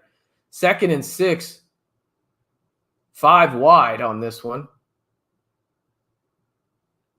Everybody set. 2nd and 6. Baron Morton drops back. No pressure on him. Rolls to his right. Throws out wide. And it's going to be caught. But for how many yards? Caleb Payday Douglas catches that one. It looks like it's going to be about 3rd and 3, maybe 3rd and 2 if the Red Raiders are lucky. And it will be, a lucky outcome for the Red Raiders. It's 3rd and 2. Hey, you know what we're going to run here, chat, hopefully? Sing it with me. There's 3 letters. RPO. RPO. RPO. Aiken, McCray, Brown, the wide receivers with Taj as the running back. Brown moves in motion. RPO to Taj. Barron keeps it. Goes for more. There goes Baron Morton. Baron Morton all the way to the 50. And what did we get there, chat? An RPO. Let's go.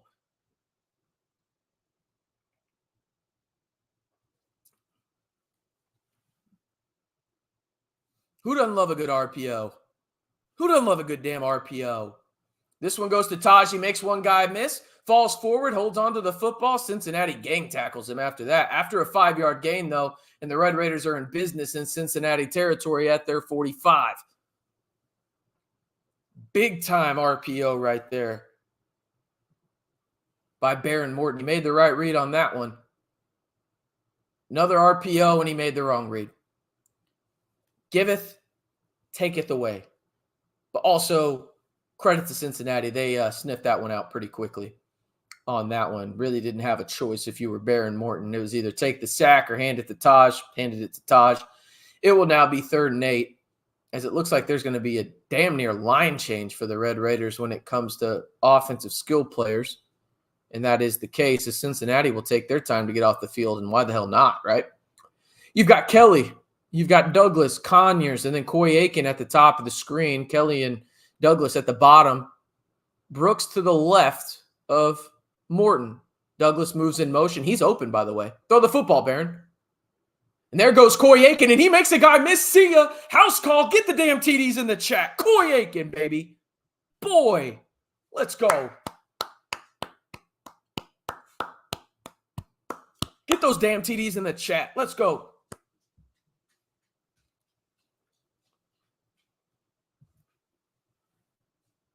You love to see it. You freaking love to see it. This Texas Tech offense is not hard, people. It's really not hard. Run RPOs, play action, move some guys in motion to get some eye candy for the defense. It's not hard. You have the skill position players to do it and the running back to run it. Damn it, Kitley. Please continue to do this shit. as Reese Burkhardt is on to kick the extra point to tie this one up. Snap, hold, up, good. 17-17 out in the 8:06 with 10:32 remaining in the second quarter. Like the video if you haven't already. Come on. Let's go, people. I'm excited about this one. Listen, great play call right there. I criticized Kitley on that fourth down call because let's face it, that shit was trash, but that was a great play call by Zach Kitley right there. Really, really loved that one. You're absolutely right. The big Lubbock. That is the second TD for Coy. Baron Morton has looked okay tonight, especially when he's throwing the football. He's looked pretty damn good so far, in my opinion. The drink of choice tonight, Josie, it's always the drink of choice. I stay thirsty, my friends. Hashtag not a sponsor.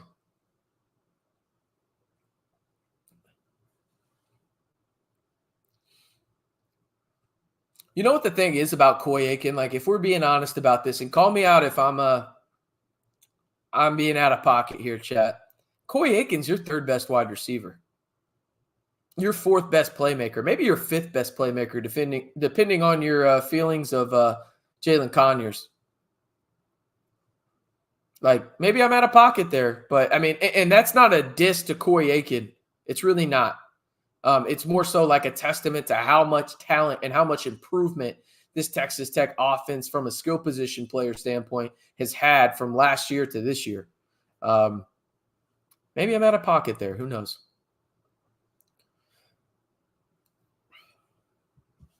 Looking at the stats right there, Storesby only has 3 completions but 2 tutties. I don't think that will continue in terms of that ratio. Baron Morton, 11 for 13, 163 and 2.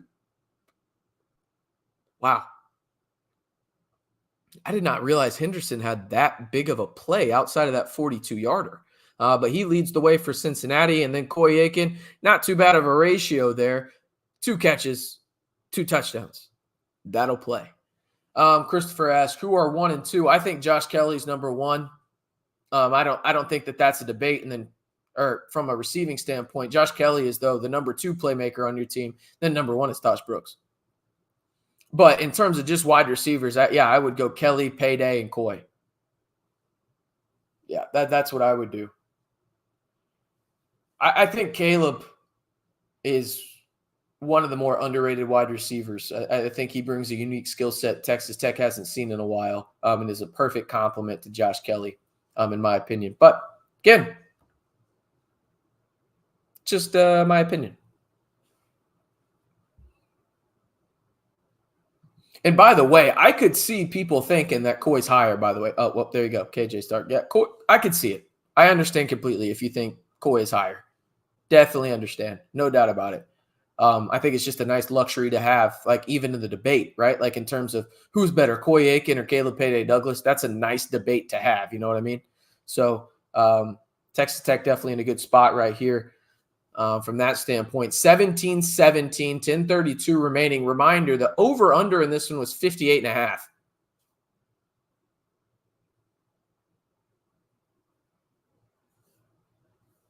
Red Raiders kick this one off. Cincinnati, please return it. They don't. They'll start at their own 25. Again, you think about tonight for Texas Tech, quite a bit at stake, right? You go to 4-1. Most notably 2-0 in the Big 12. You go out next week to Arizona. You don't want to look ahead, but Arizona may not be the Arizona that people thought, right? And you have a chance there to go into a bye week, at worst 2-1 if you win tonight. Also, did anybody else see that Jeremiah Smith one-handed catch for Ohio State tonight against Michigan State? Like, holy fuck. What a catch. All right, Sorsby. In the pistol, Pryor in the backfield, handoff, Texas Tech. Oh, and they trip him up. Great play. Looks like it's DeBraylon Carroll there, and it is number 52. So 2nd and long for the Bearcats. I'm telling you right now, if DeBraylon Carroll doesn't make that tackle, I think you see Pryor running for a while. And it looks like Kiner is on the sideline, no helmet right now for Cincinnati. Do not know what's up with that. No helmet, though. He is standing on the side. That is a big loss for Cincinnati if he does not come back. Sorsby drops back, drops it off to the running back. It's a wheel route and absolutely blown up by Mo Horn, but not before Cincinnati picks up about 6 on that one. It'll be 3rd and 4. That one caught by the running back on a wheel route.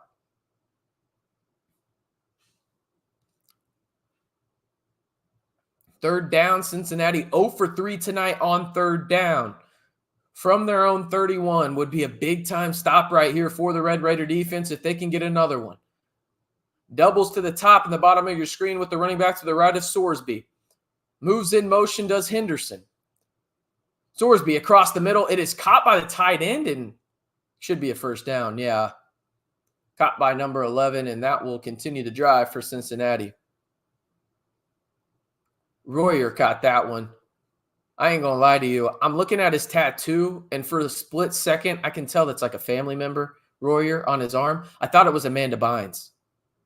Yeah, it's not a good look on my part. You know what I mean? Just not a good look. I thought it was Amanda Bynes. Cincinnati running a unique pistol set here to the right, hand it off, and that is stopped immediately, and mama, there goes that man to Braylon Carroll having his night tonight against this Cincinnati offensive line. My goodness. He's had 2 great plays so far on this drive. He's asking to come out. He's like, mama, I need some oxygen. I need some oxygen right now.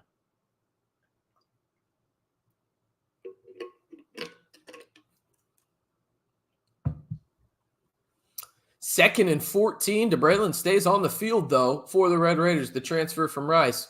Moves in motion, does the Cincinnati running back. He steps up, does the quarterback, makes one guy miss, but not before Bryce Ramirez can trip him down for a 3rd and long. It'll be about 3rd and 8 for Cincinnati in their own territory. Excuse me, 3rd and 10. It looked like he got another yard. They were not generous there. 3rd and 10 would be a big stop for Texas Tech defensively if they can get it. Looks like they're running man here, are the Red Raiders, and they step off sides, and it's going to be 3rd and 5. Just another senseless penalty. Senseless penalty. That's got to be on the Red Raiders. You go from 3rd and 10 to 3rd and 5. Just unbelievable. Unbelievable. Shoot yourself in the fucking foot.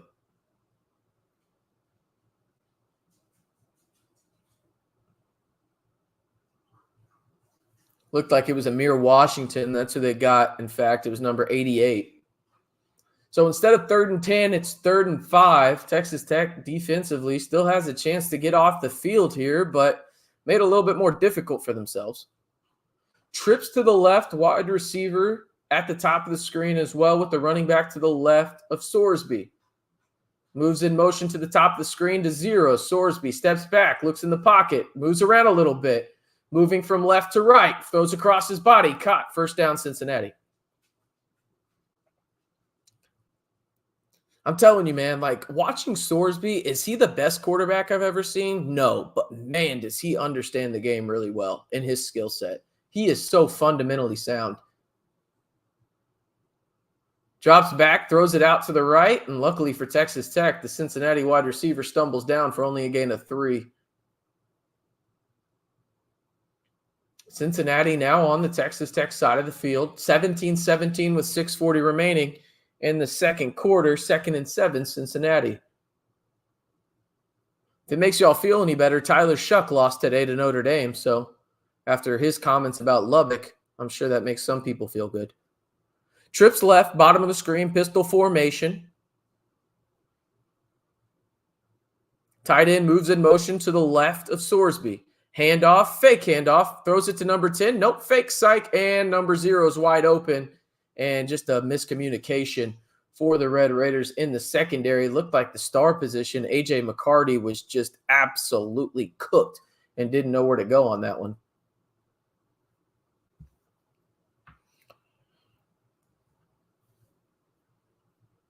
Yeah, A.J. McCarty got caught. Got caught on the play action pass there and did not read the quarterback's eyes or look at the football at all. Instead, went with the running back, got cooked by the wide receiver behind him. Pistol formation, handoff by Cincinnati, and that should be a hold. There's got to be a flag there, ref. Got to be a flag. You throw the flag on the face backs, but not the hold?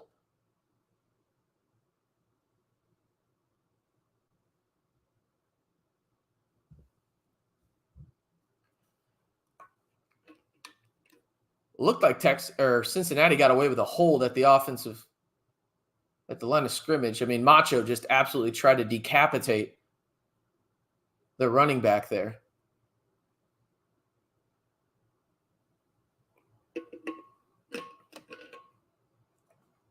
Elsewhere around the country, another update down in Tuscaloosa, 28-7, Alabama, 2 minutes before halftime. They're going to call a face mask.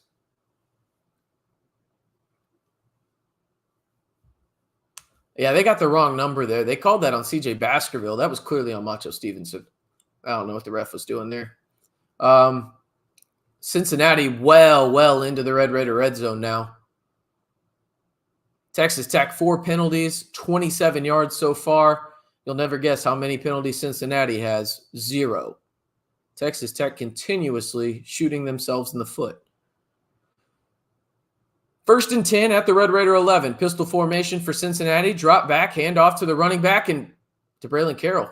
Misses a tackle there, but the Red Raiders wrap up the running back prior. Looks like about, maybe on the Red Raider 8-yard line, and that is not a good sign for Texas Tech, as Jacob Rodriguez was asking to come off the field right there pretty eagerly as well for Texas Tech. Obviously, one of the lead linebackers for the Red Raiders. Linebackers out there right now for Texas Tech are Curry and Ramirez. Back in the back in terms of the safeties are Lewis and Baskerville. Shotgun formation, moves in. Handoff, fake handoff, I should say. Sorsby makes a guy miss, and he is down to the Red Raider 1-yard line, and that will be a 1st and goal situation for the Bearcats.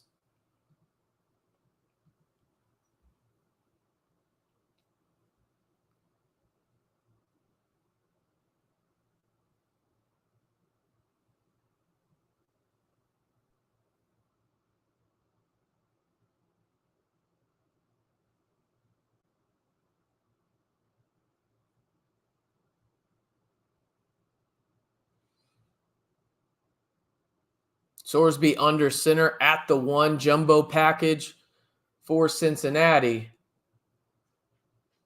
Hands it off, goes from right to left or left to right, and it is a touchdown for Pryor, and Cincinnati recaptures the lead.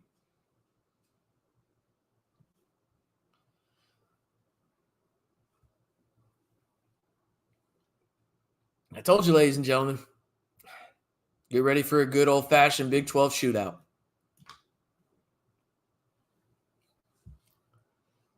Oh, man.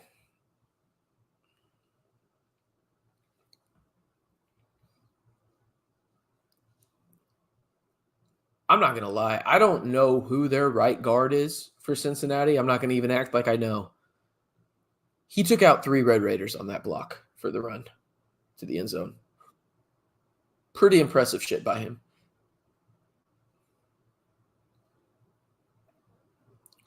24-17. I hope you took the over, ladies and gentlemen. 58.5 was the over. Got Big 12 After Dark indeed. If you haven't already, be sure to like the video. We've got about 60 people in here and only 30 likes. I don't understand that ratio. If you want more of these videos in terms of the live streams later on in the season, let us know by simply liking the video, hitting that subscribe button, and getting involved in the chat. A lot of fun. Again, we've averaged about 10,000 people tuning into these live streams. Enjoy the hell out of them. No doubt about that. Next week might be a juggernaut for me. I am TBD. We'll see what the results are this week. I don't know if I'm going to be able to do a live stream at 10 p.m. at night. I don't know, man. I really do not know at that point. But we shall see.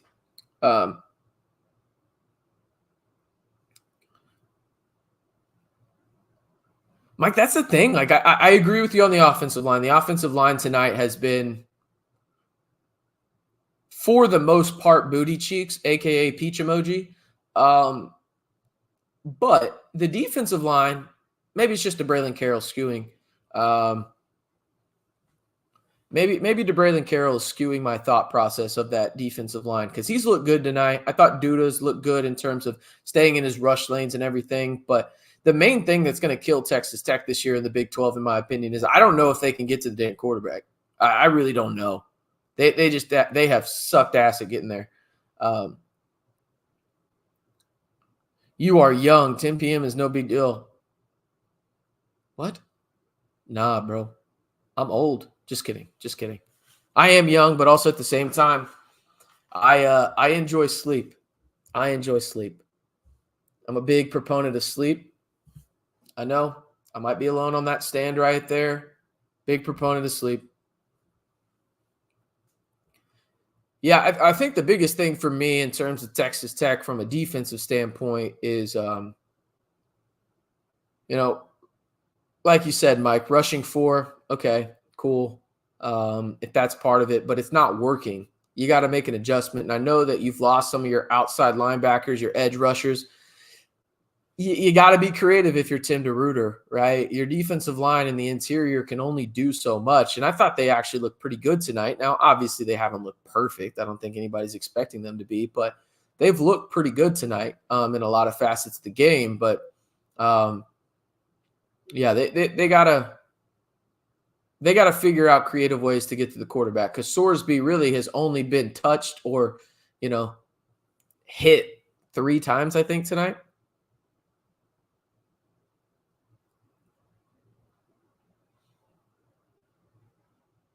Also, I'm going to have to cop me one of those Adidas shirts with the tape on it for Texas Tech when I'm out in the 806. Definitely going to have to cop that Patrick Mahomes wore, no doubt about it. It's a good question, Ed. I'm not sure how they can't figure it out, to be honest. I really don't know. It's more so of what Tim DeRuyter's defense is all about from an angle perspective in mobile quarterbacks and take. Don't return this. God damn it, Dre. Yeah, you got lucky as shit right there, Dre. He almost fumbled. He fumbled the football, caught it back in midair. He got lucky as hell right there to Dre McCray. Texas Tech will start out on their own 25-yard line. Lucky as hell right there. Also, cool little story about Taj Brooks on the screen right now if y'all are watching. Love to see that. Going to go down as one of the greatest running backs in Texas Tech program history. He is to the right of Baron Morton right now in the shotgun. 3:40 remaining before halftime. Cincinnati will get the ball to start the second half. Texas Tech needs to get some points here. There's no doubt about it. Baron Morton slows things down. Mason Tharp is in line as a blocker on the offensive line with Brown, Kelly, and there goes Brooks. Great block, and Taj Brooks makes a guy miss. This might be a house call. He goes to the 50. The 40 gets pushed out by a good angling defender of Cincinnati, and Texas Tech with a big-time play to start this drive out. Love to see it. I'm telling you what, I don't know if there's a running back in college football that cuts better than Taj Brooks, and that's saying something for his size.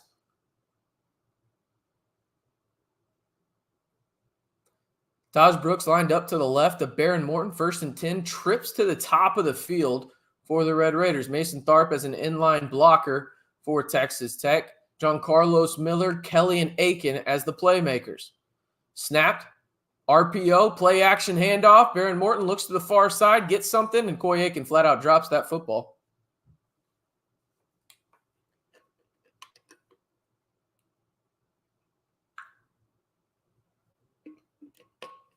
Hit him right in the chest, and he dropped it.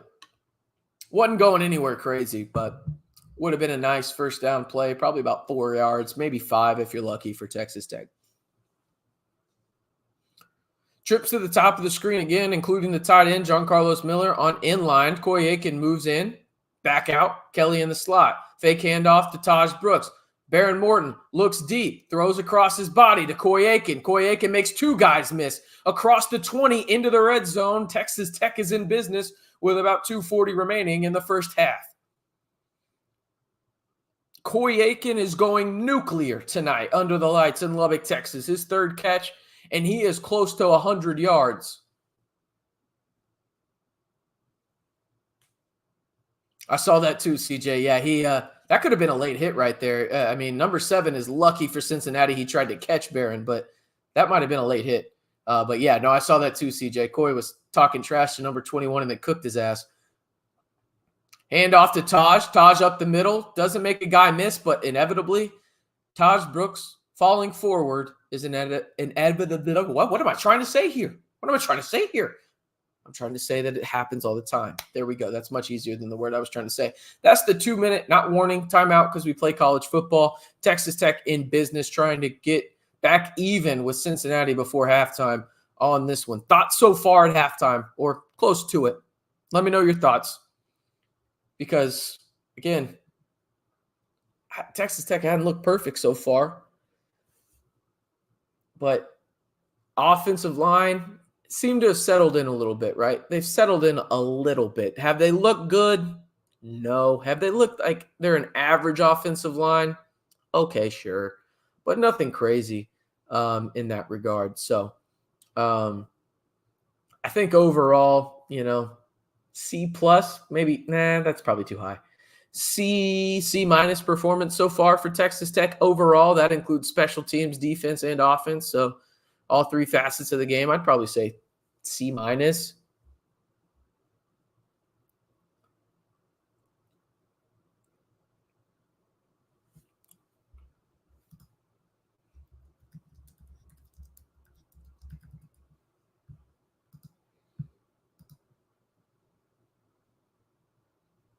Pulling up the stats right quick. If the Texas Tech website wants me to see them.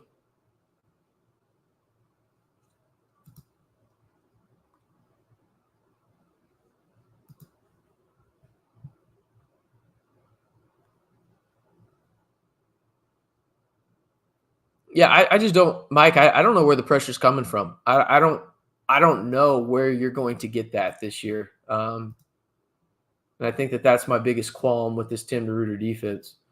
I just don't know where the pressure's going to come from. All right, Baron Morton, 12 for 15, should be 13 for 15, but Coy had a drop.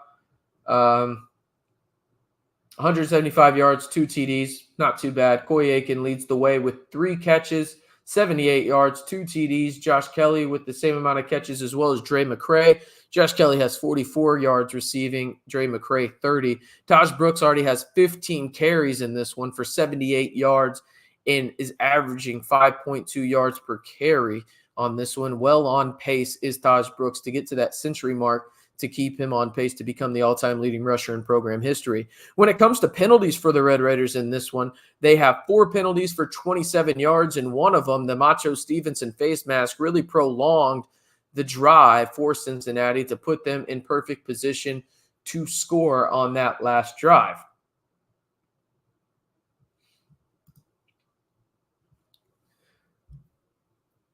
Two-minute timeout. 24-17. Texas Tech trying to score before halftime as Cincinnati will get the ball to start the second half. Doubles at the top and the bottom of the screen. Taj Brooks to the right of Baron Morton. Fake handoff. Baron Morton looks to his left. Throws wide open. Dre McCray and Texas Tech is in, business right now as they were within 5 yards of the end zone after that Dre McCray catch. First and goal for the Red Raiders. I ain't going to lie. Dre McCray absolutely cooked Zero. I don't know what the hell Zero was doing there. Texas Tech going to take their time here because, hey, you don't want to give Cincinnati too much time on the clock with 3 timeouts. 1:54 remaining. You got trips to the right. Taj Brooks moves from left to right. Handoff to Brooks up the middle. Makes one guy miss. Gets tackled by the second. Maybe a yard. Maybe a yard, as Cincinnati, I think, calls a timeout on second and goal. Casey, TD, if he hits him in stride. Yeah, I think you're probably right on that one. That was a little high. That was a really good catch by Dre, considering how he had to contort his body. But yeah, I probably agree with you that if he hits him in stride, maybe he gets the touchdown, but that's a tough angle to stop real quick and then go in. But I think Dre probably does so.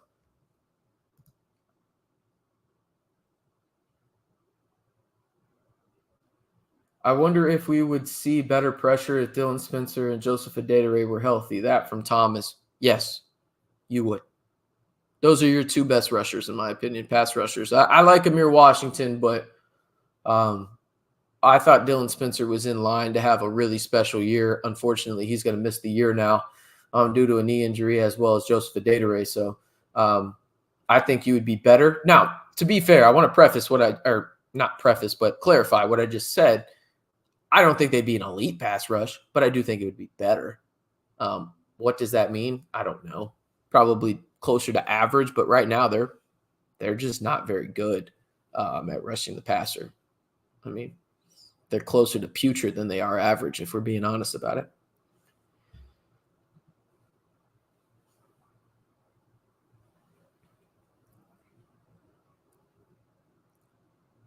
These Mountain Dew commercials are super weird, but I like them. Yeah, Iowa State was 16-point favorites on this one coming into this game against Houston.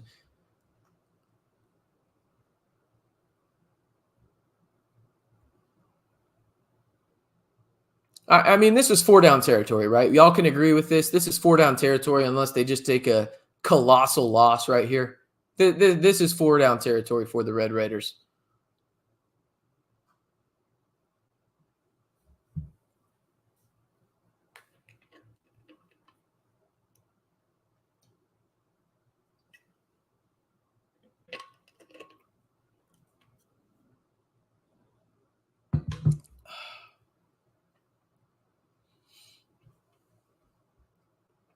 Again, appreciate y'all tuning in. I have just over 60 people watching. Be sure to like the video if you haven't already. We don't have 60 likes. That's why I ask. So let's get as many Red Raiders in here as possible. And the best way to do that is like the video and interact with the channel as well. Wow, y'all are on the take 3. Okay. I think that's fair. I think if it's 4th and 1 at the 1, I'm going to go for that. But I understand y'all wanting to take 3 as well.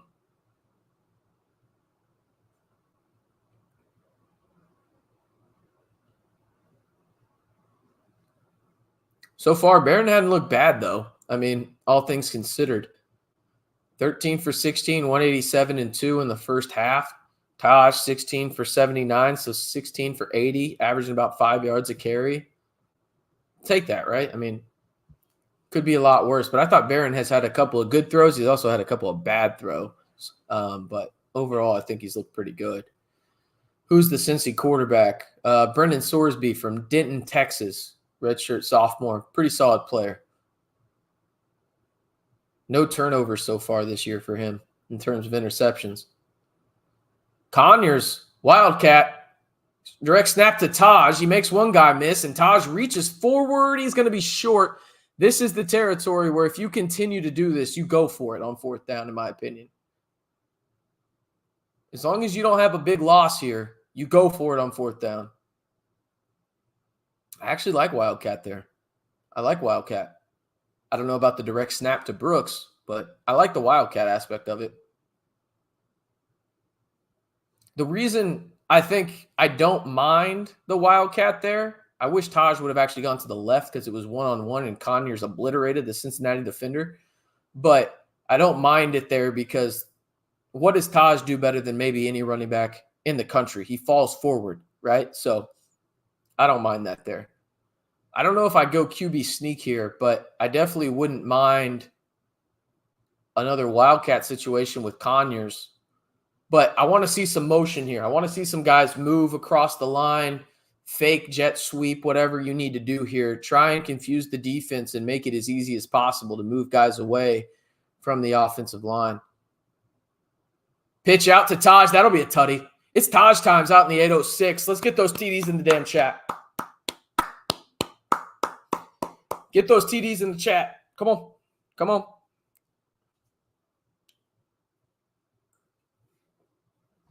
I hope y'all took the over. The over was set at 58.5. We're about to be at 48 if Texas Tech makes this extra point here.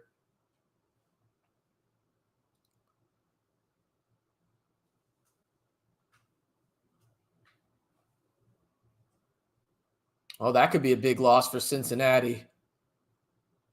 Probably see him back in the second half, but Corleone is arguably the best defensive lineman in the Big 12. If he misses any kind of time, that would be huge for the Red Raiders in the second half. Hopefully he's all right, but if you're a Texas Tech fan, you're probably hoping that, hey, you wouldn't mind not seeing him for the rest of the night. Interesting formation. Let's just set up normal here, Texas Tech, and take the extra point, please. Thank you. Gino Garcia getting ready. This would tie it up if he makes it. It's up. It's good. 24-24 with 1:39 remaining. Casey, how much depth does Cincinnati have on defense? Yeah, probably not a lot. I mean, it's kind of – they have some depth, but definitely not on the defensive line in terms of replacing Corleone. Texas Tech has more depth. The thing is with Texas Tech, it's more unproven, if that makes sense. So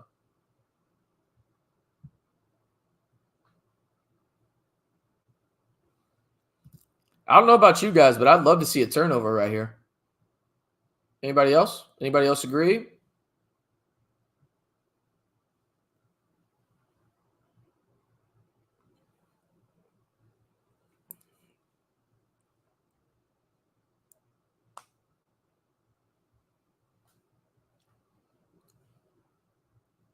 (24-24) with 1:39 remaining. Burkhart set to kick it off, and this is a blackout out in the 8:06.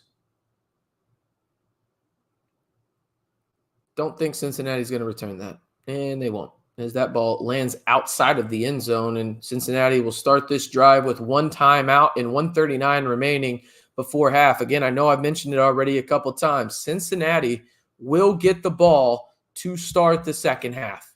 So it would be monumental for Texas Tech to get a defensive stop here.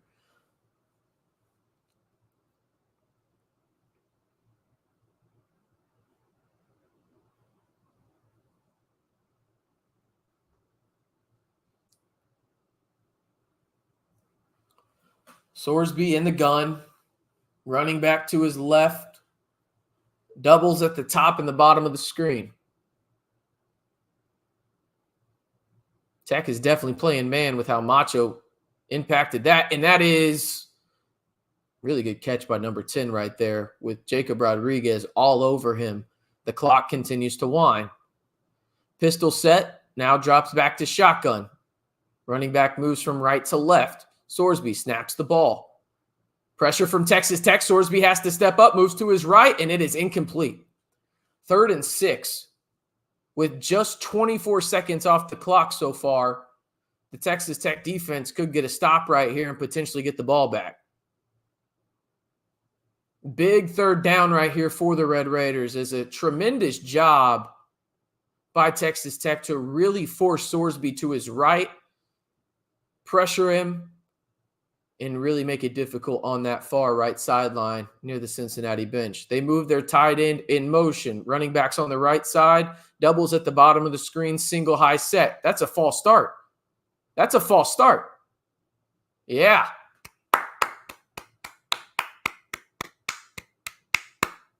That's a false start on the right tackle, easily. Yes, sir. Yes, sir.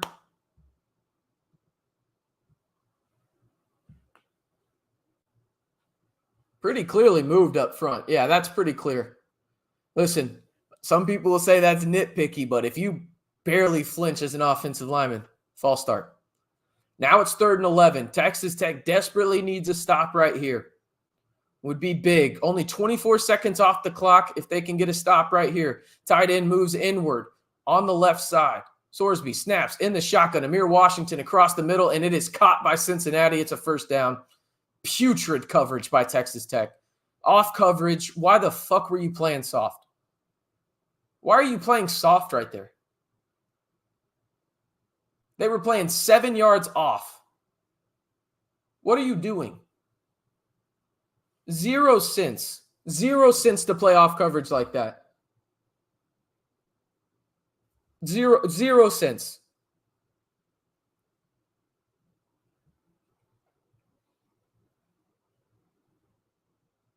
Smart by Cincinnati to run a quick out route right there to get a 4-yard gain and stop the clock. Most notably, the important thing, stopping the clock. I don't know why you're running off coverage there by 7 yards on 3rd and 11. Like, I get keeping everything in front of you, but, like, why by 7 yards? And why are you playing your safeties back 20? CJ, move forward, bro. Jesus Christ, move forward. They're cooking you in the middle of the field right now.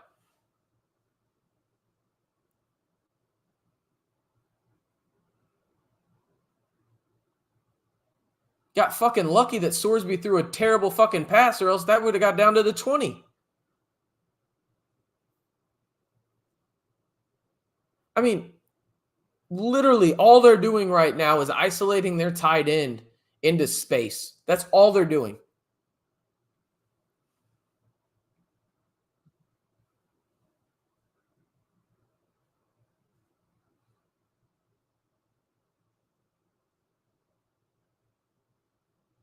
Trips to the left, running back to the right of Sorsby, isolated at the top of the screen. Their best wide receiver is in the slot, in line nearest the offensive line. Sorsby, dump off to the running back. Jacob Rodriguez with the tackle, inbounds. Run it. Whoa, whoa, whoa, whoa. Why are you saying that he got out of bounds there? Okay, that's good for Cincinnati, because it looked like he was pretty clearly tackled in bounds there.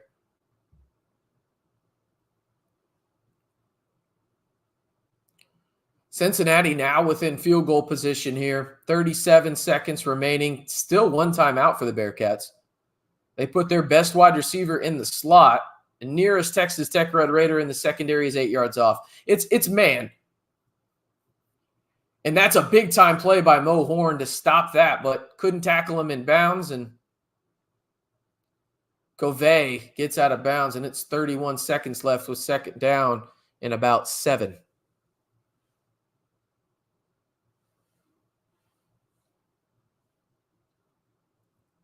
New unit of interior defensive linemen come in. It looks like it's Quincy Ledet. Could not tell who the other one was.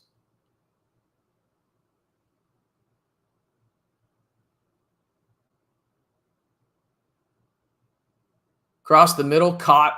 You'll never guess who, the tight end. Bro's looking like Travis fucking Kelce out there, the way Texas Tech is treating him. Unbelievable. Linebacker, get on his ass. What are you doing?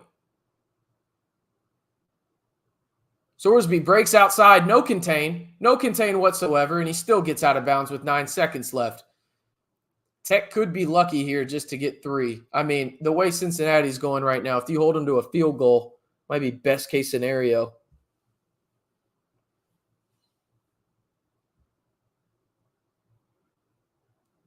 Here comes Duda and DeBraylen. Mir Washington onto the field, as well as Harvey Dyson in terms of the pass rushers. You got Jacob Rodriguez and Ben Roberts, CJ Baskerville, Chapman Lewis, Mo Horn. Looked like Macho Stevenson as well. And then AJ McCarty. Those are your 11 Red Raiders on the field right now. Excuse me, that's Plunk, actually. Sorsby drops back. No pass rush whatsoever. They get to him finally, and he throws out of bounds. 4 seconds left. It'll be 3rd and 10, but Cincinnati will be forced to kick the field goal before halftime, and it may not be an easy one, as it'll be a 40-plus yarder. Can college kickers finally show their ugly head today?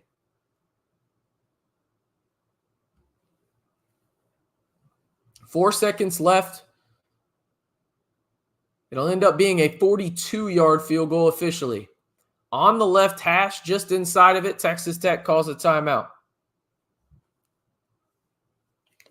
Would be nice if he just kind of shanks it, you know?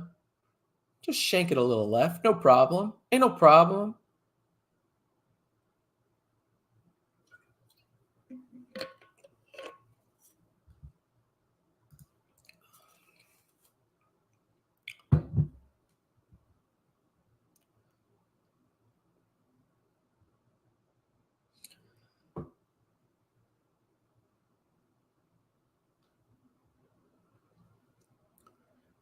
All right, 3rd and 10. Doesn't really matter. 4 seconds left.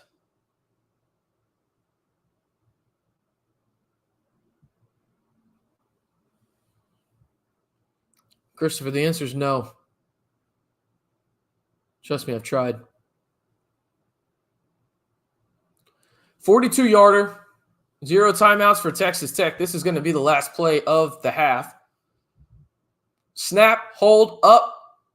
No good! He missed it! He missed it! He missed it! Bang! Bang! Bang! Let's go! Let's go! Come on now. Would love a wide left, and we got it. All you got to do is ask, people. All you have to do is ask. I'm drinking to that. Let's go. Come on. All right. Here's what we're going to do. For about 5 minutes during halftime, let's look at some stats, shall we? I think that's what we should do here.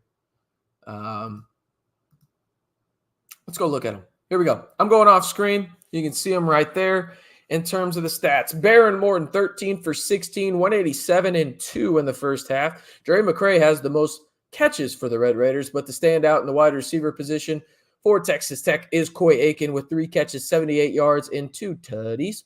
He has 6 targets to lead the way. Taj Brooks, 18 carries, 82 yards, and a touchdown. When it comes to the Red Raiders, no shock here, but no sacks.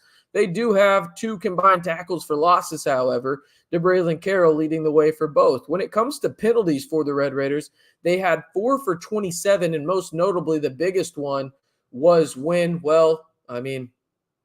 Macho Stevenson had a face mask, and that allowed Cincinnati to get 7.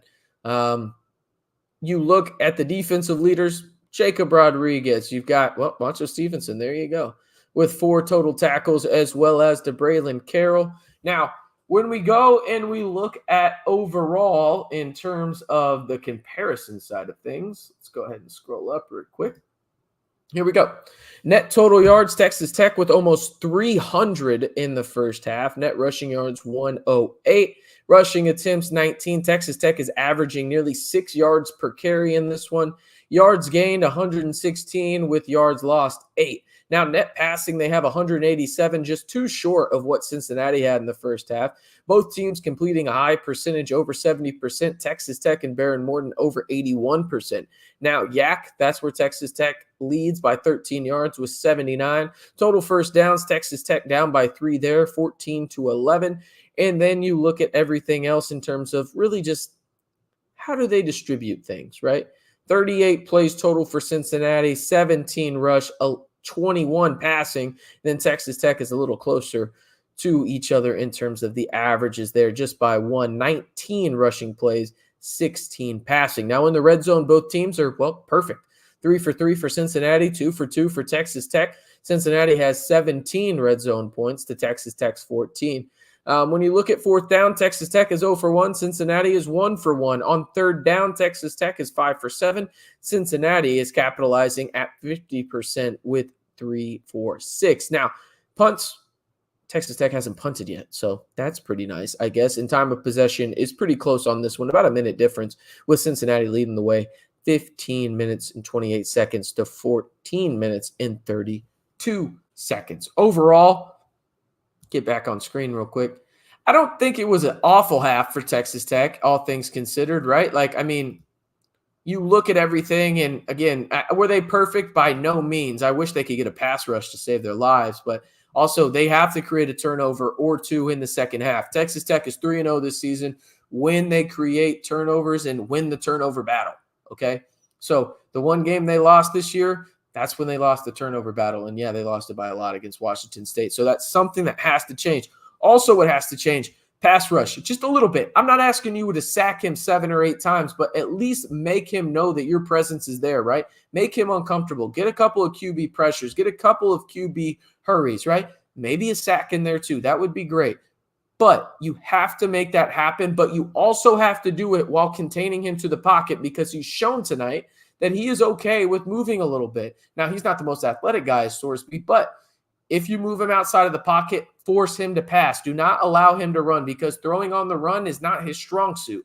So that's another big thing. So I think overall, again, if we're giving a grade to the Red Raiders in the first half, I think the offense is probably what? B plus? I think that's fair. B plus for Texas Tech offensively. Defensively, C minus, D plus. I don't know. I think that they still get a degree, but probably D plus if we're being honest about it.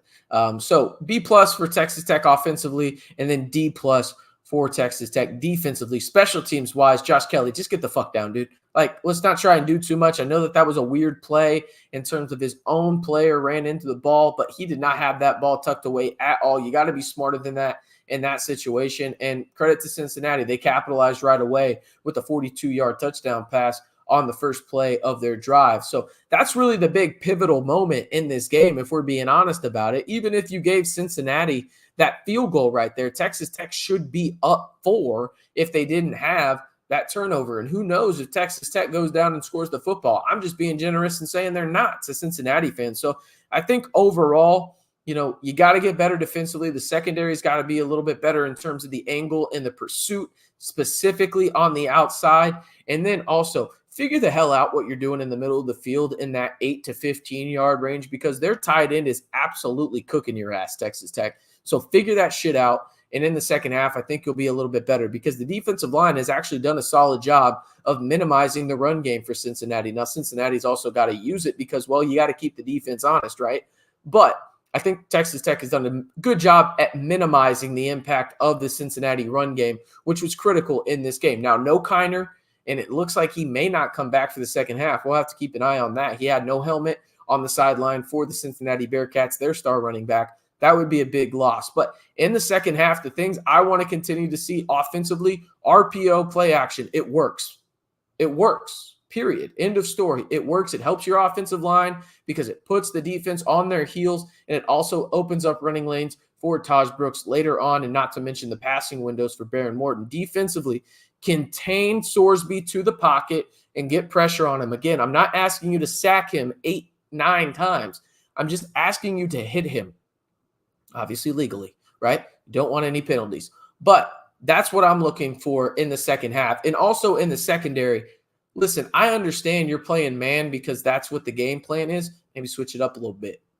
Maybe throw some zone at them. Maybe throw some different looks because they're cooking your ass when it comes to man defense. They're just cooking you, okay? So you got to be better specifically in that 8 to 15-yard range, right in between the hashes. That's where Bearcats tied in has really, really made an impact so far in this one for the Bearcats. All right.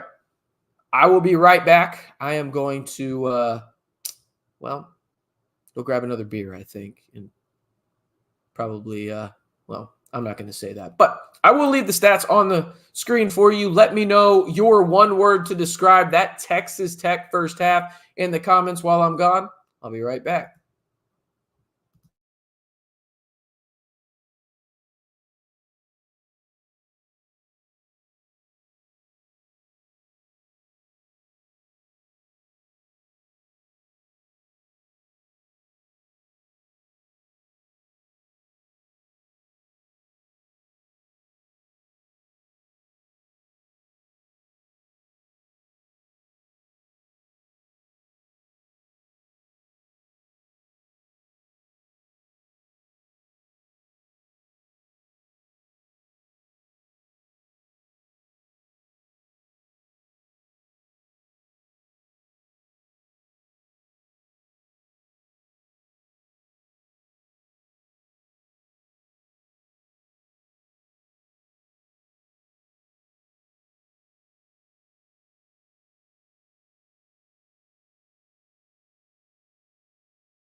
We're back. 24-24. It's one of my favorite sounds.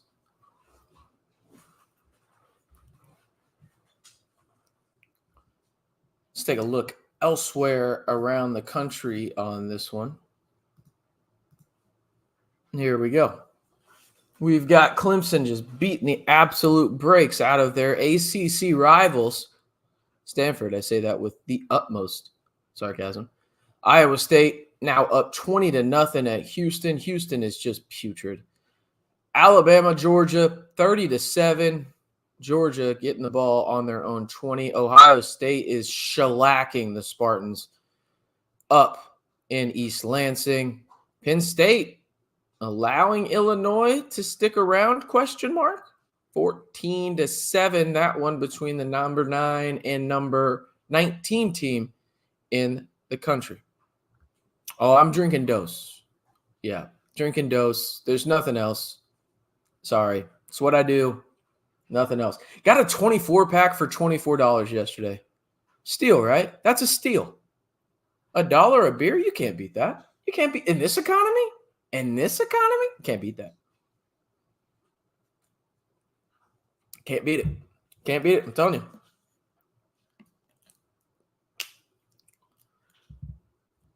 Probably about 3 or 4 minutes away from the second half starting. At least that would be my guess. We're about 12 minutes into it. So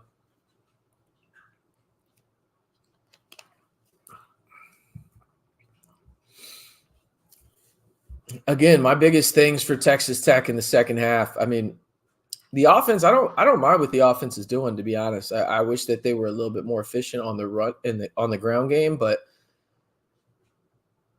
overall, they've been pretty damn good. I wish the offensive line was a little bit better as well. But truthfully, I mean, it all comes down to the defense in this game. It really feels like, to me, what defense exactly, Mike? Can the defense get 1 or 2 stops? I feel like if the defense in the second half gets 2 stops, Texas Tech wins this game. I really think that. That's a monumental if right now, it feels like, though, with the way that Texas Tech is playing from a defensive perspective. I think the defensive line in the run game actually looks pretty good. Obviously, getting to the quarterback, not so much.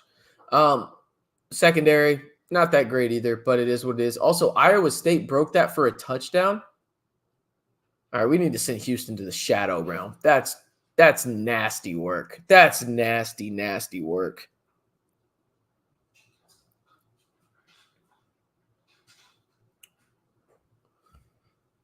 Also, elsewhere in the Big 12, mentioned a little earlier, Kansas State beat the brakes out of Al Bowman in Oklahoma State. I mean, Avery Johnson actually looked pretty good today at home.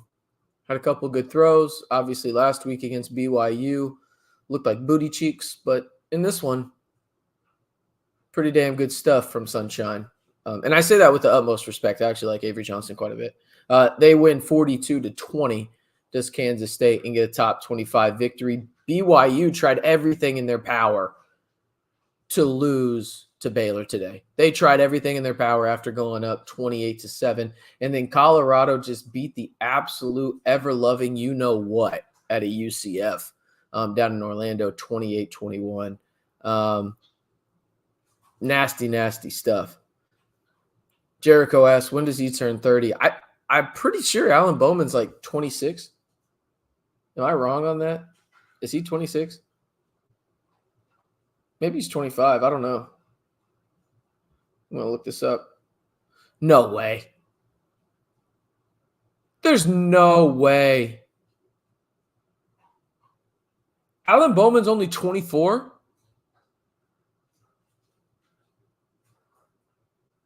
Really?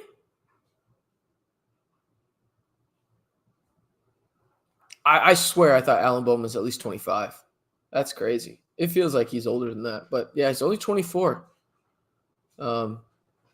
Hey, Google. Google's telling me. I would assume Google's telling me the truth. But, yeah, said he was born March 6th, 2000, so he's 24. That just doesn't seem right. No, I'm right there with you, Mike. I feel like he's been in college since, like, my grandma was in college. Like, truthfully. I feel like my grandma almost went to school with Alan Bowman. Dude is old. But think about this. He's not as old as Cam Rising. So there's that. Cam Rising literally was around before the invention of electricity. Don't look that up. Don't Google it. Don't Google it. Just trust me. Just trust me on that, okay? Just trust me. Don't Google it. There's no need to, okay? But Cam Rising was around before electricity. Just saying, okay? Just saying. Yeah, Bowman looked like butt cheeks today. I don't know what Oklahoma State is doing. Like, I get they're giving the ball to Ollie Gordon sometimes, but you would think with their offensive line that they literally have the oldest offensive line in college football. That's not you can Google that. That is a fact. They have the oldest offensive line in college football, and it looks like booty cheeks. It's nuts. Lawrence says Rising has grandkids. I can confirm that. Again, don't fact check me by any stretch of the imagination, but it sure seems like it. Seems like it seems like Cam Rising has been old since Napoleon Dynamite. Looked like he was in that movie. I'm just saying. Like, dude is old. It's crazy. Absolutely ludicrous how old that bro is. Extra, I grew up in the 90s watching Cam Rising. That's good. That's good stuff. I'm old enough to remember. That feels like that's how we feel about Alan Bowman and Cam Rising. Like all the I'm old enough to remember jokes, you know? That's how it feels. I mean, because dude, it's nuts. It's actually kind of insane how old those guys are. And it's not even like a disrespectful thing. It's just more of like, bro, how are you still in college football? Let me check what Tyler Shuck is. I think Tyler Shuck's pretty young compared to those dudes. I say compared, like relatively young. I think Tyler Shuck's still 23. I could be wrong. Let me check. Oh my God. Nope. Takes the cake. Takes the cake. Flag on the play. Flag on the play. Unsportsmanlike conduct on RC for being an ageist. Cam Rising and Alan Bowman are youngins. Youngins. Well, at least Alan Bowman is. Compared to Tyler Shuck. Tyler Shuck is 25.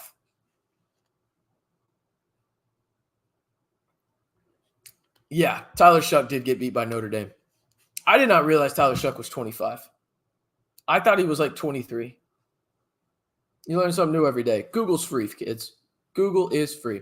All right. Second half is set to begin. The sideline jumping around. Reese Burkhart set to kick it off, and we are underway in the 8:06 for the second half between Cincinnati and Texas Tech. Cincinnati will start the second half on their own 25-yard line with the score tied at 24-24. In the first half, Brendan Sorsby, 15 for 21, 189 and 2. Baron Morton, 13 for 16, 187 and 2. Pretty similar. Yeah. Chapman Lewis is out for the rest of the game. It looked like Plunk was back out there as the safety for Texas Tech. Correct me if I'm wrong, though, on that front, but it looked like that's who it was. Sorsby moves out. Cincinnati takes the ball right in the middle of the hash marks. Moves the guy in motion. That's Henderson. Fake handoff. Moves out to his right. Gets pressure on him, does Texas Tech, but they leave a guy wide open in the middle of the field.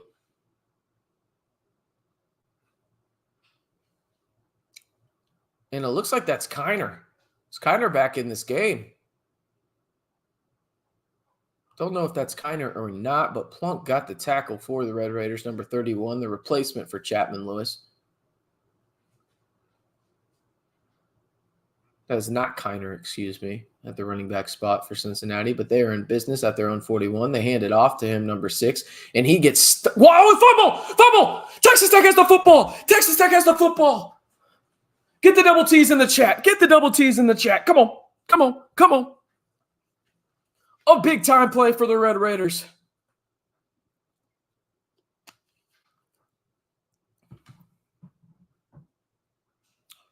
Recovered by Jacob Rodriguez on a play where Ben Roberts comes in, knocks it away, and actually he doesn't even knock it away. Just an absolute fumble by the Cincinnati running back. Jacob Rodriguez picks it up, and the Red Raiders are in business on the Cincinnati side of the field. Got to get 7 here, boys. Got to get 7. Come on.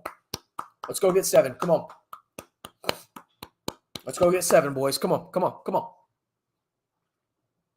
Josh Kelly moves in motion from left to right. Baron Morton with Taj to his right. Moving power option right here. Baron Morton takes it, and he's off to the races. Baron Morton into the red zone of Cincinnati. Texas Tech will have it 1st and 10 at the Cincinnati 18. Come on, boys. Come on. Got to get 7 here, boys. Come on. Let's go get 7. Come on. A big wave of momentum. Absolutely love that play call by Zach Kittley because you run the QB power option right there. Nobody's expecting it. You need to do limited, plays like that for Baron Morton, but that was a perfect time to call it. Hand off to Taj Brooks. Fakes across the middle. Ooh, buddy. That was a laser by Baron Morton. It falls incomplete. The targeted wide receiver was Josh Kelly. 2nd and 10. Love that play call in moderation. Love it in moderation because you don't want Baron Morton running a ton, right? Like you don't want that, but you have to keep the defense honest in that regard. And that was a perfect time to do so, especially after the momentum changed. Love that play call by Zach Kittley. Baron Morton moves out to direct snap to Taj Brooks again. He moves out to the right side, makes one guy miss and gets about, let's see how generous the ref is here. I would say probably about 4 yards. 3rd and 6 for the Red Raiders. Would be huge and a big momentum shift for Texas Tech if they could get 7. No, I did know Morton had speed like that. It's just I don't want him to run the football because bad things happen typically when you do it a lot. 3rd and 6, Texas Tech is 5 for 7 on 3rd down. Trips left, fake handoff. Taj Brooks, get it out to Josh Kelly. 1-on-1. Can he make a guy miss? He does. 1st down, Josh Kelly, and then some. The Red Raiders are down to the Cincinnati 3-yard line in an absolute business. If you don't know the name Josh Kelly, goddammit, you better know it now because that guy is a bona fide star in the Big 12. Top 5 wide receiver, no doubt about it.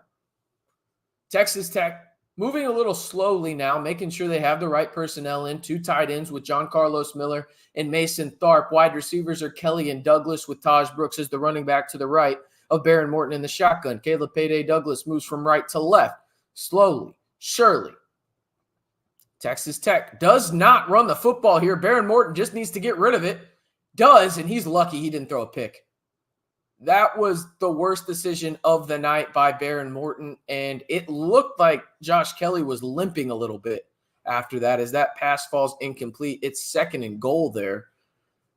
Pressure immediately by Cincinnati in the face. It was Corleone, of course it was, one of the best defensive linemen in the country, and that ball falls short of Josh Kelly. Luckily for the Red Raiders, because if it gets to him, it's a pick. This one's going to go to Taj. You can feel it. Taj to the right side. Get those damn TDs in the chat. Touchdown, Red Raiders. Tech capitalizes and gets 7. That is a huge, huge possession for the Red Raiders. An absolutely momentum-changing type play by Texas Tech to recover that fumble. They didn't really even force it. He just dropped it, did the Cincinnati running back. But to get 7 there is critical. And Taj has his 2nd touchdown of the night. And Texas Tech is now up 30-24, pending the extra point. It is up, and it is good. 31-24, Texas Tech.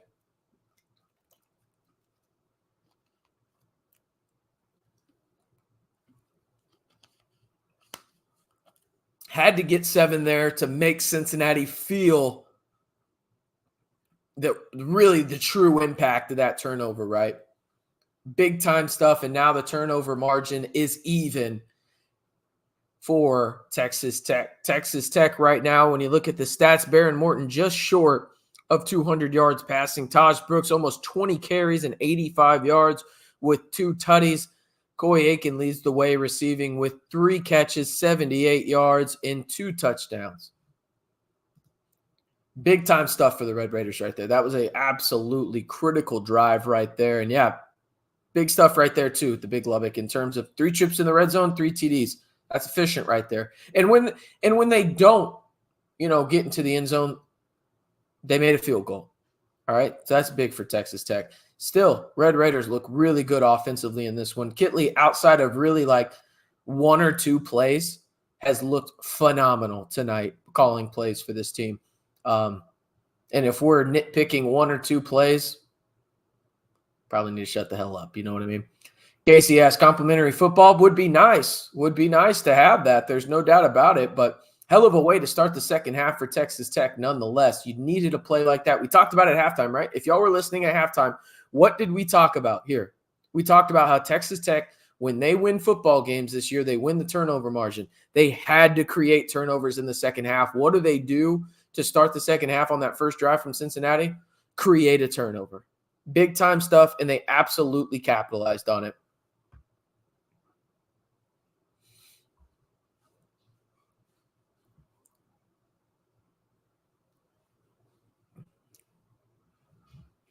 All right, let's get those stats back on the screen for you guys. Appreciate y'all tuning in again at the 2-hour and 30-minute mark.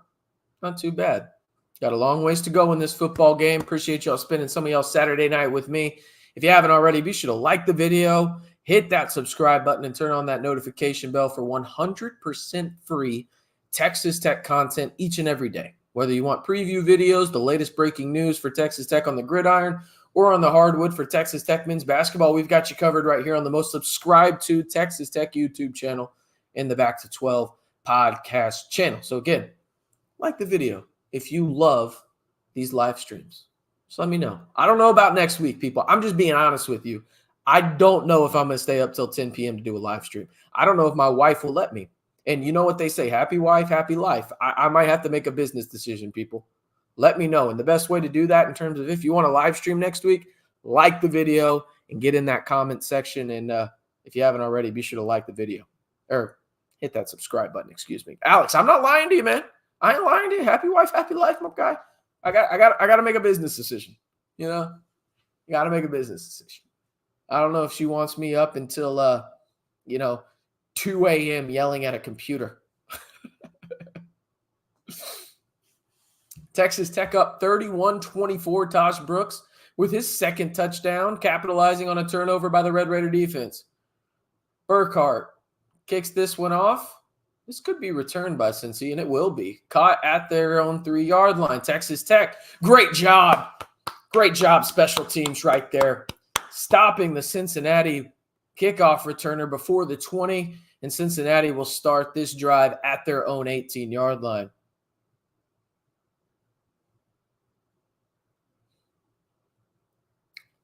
Georgia trying to make a comeback. Alabama up 30-15 in that top 5 matchup out in Tuscaloosa. What we got in the comments here? John saying, please do the show. We want RC. Bring her along. My wife would not do this, man. She wants to go to sleep. She's out of town this weekend. Love her to death. That's why she's okay with me doing it right now. In terms of I don't have to keep her up because she's out of town. Mike, that's a smart plan, recording it next week and then watching it early Sunday before the NFL starts. No pressure again by this Texas Tech defensive line. Up, over, and it is caught. I mean, Texas Tech has got no pressure whatsoever. Sorsby probably could have taken a 3-hour nap back there in the pocket and still got that wide open wide receiver. I mean, Sorsby was tucked into bed by his mom, drank some warm milk, checked if Santa left some presents on Christmas morning, and then decided to throw the football. Just absolutely no pass rush by the Red Raiders. 0. Trips to the top of the screen in a triangle formation. Nobody in the backfield for Cincinnati. 4-down linemen for the Red Raiders. Sorsby up the gut. Gets about 5, maybe 6. Takes a big hit, though. Big hit. CJ Baskerville with the hit. Both guys coming up and shaking off a little bit of the cobwebs after running into each other there. Sorsby gets about 8. Nearly at midfield is Cincinnati on this one.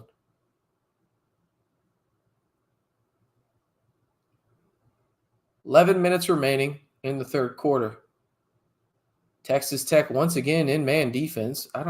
You got to throw a different look if you're Texas Tech at these guys.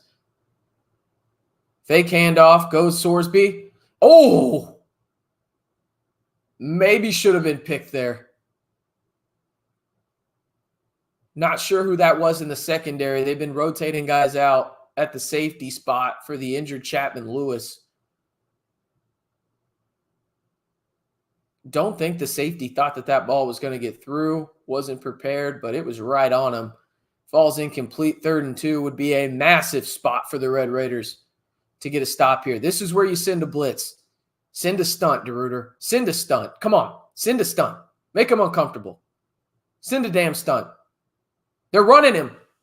Sorsby up the middle, first down.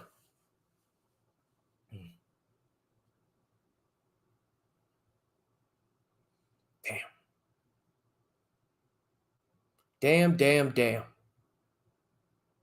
Smart play by Sorsby, too. You know what he did there if you're watching it on TV? He waited until Texas Tech got a pass rush. Just a little bit off the edge, and then he ran. Smart play by him. Cincinnati over the 50 in Tech territory. They run this football. Wrapped up in the backfield. Big-time tackle by Ben Roberts. Looks like DeBraylon Carroll was in there again as well. Another tackle for loss for the Red Raiders. It'll be 2nd and 12 for Cincinnati, back in their own territory now. A stop would be absolutely massive here, ladies and gentlemen. Absolutely massive. Come on. Type stop in the chat. We got to get one here. We got to get one. Come on. Come on, Tech. Let's go. Come on. Doubles at the top and the bottom. Running back to the left to Sorsby. 4 down linemen for the Red Raiders. Looks like they're going to send pressure. They do. They send 5. They get there across the middle. He's wide open. Wide open. Makes the guy miss. He's dumb and goes backwards. Thank God if you're a Texas Tech fan. It'll be 3rd and about 5 now. That was the one time they brought pressure, and Cincinnati was ready for it because it was very apparent they were going to do it. You have 3 down linemen and 2 guys ready to look like they're about to run the 100-meter dash on each side. What do you think Texas Tech is going to do there? Come on now. Trips to the top of the screen, running back to the left. Isolated wide receiver at the bottom. 3rd and 4 would be a massive stop here as Cincinnati is on the Texas Tech 43. Handoff up the middle. Easy first down and a lot more. I.e. a touchdown, it looks like. Nope, gets stopped at the 7. But on 3rd and 4, the Texas Tech run defense turns into Casper and disappears. Unbelievable. Oh, my God. Duda Banks got cooked. That center took Duda Banks to school. I'm telling you, he took him to school, packed his lunch for him. I mean, set him nicely down at the desk, freshly cleaned and everything. My God. Unbelievable. 1st and goal now for Cincinnati, 8:24 remaining. That should be a touchdown if he sees him. Sorsby didn't see him. And Texas Tech finally gets a sack, albeit Sorsby broke like 4 tackles. Sorsby just didn't see a wide open guy there streaking across the middle of the end zone. He got hit hard, too, thrown right into the ground. It's going to be 2nd and goal and 2nd and long at that. Probably about 2nd and 10, maybe 11.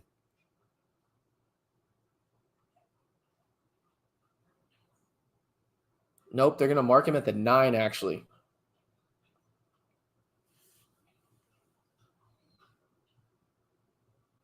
Texas Tech taking their time to get off the field. You wish they would have almost taken more time. 3 seconds left on the play clock. Hand up off the middle, and Texas Tech stops him in his tracks. A 1-yard gain at best for the Cincinnati running back. It'll be 3rd and 8, i.e. 3rd and goal. And Pryor, the Cincinnati running back who fumbled earlier, now heads into the medical tent. Cincinnati is now down to their 3rd string running back tonight.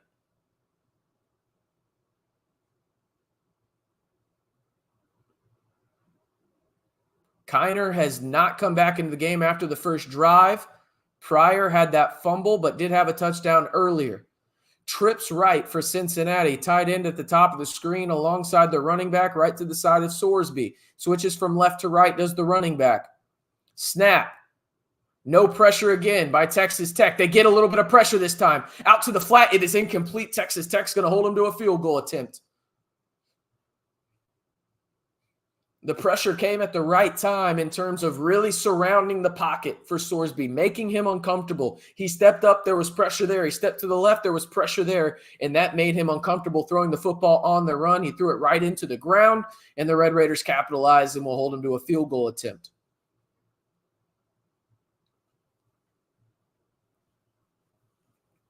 I want to get greedy here. I'm going to get greedy. Maybe he pulls another one left. Maybe he pulls another one left. Come on. 26-yarder. He did not pull another one left. That one's straight down Broadway, right past Chimmy's and everything. 31-27.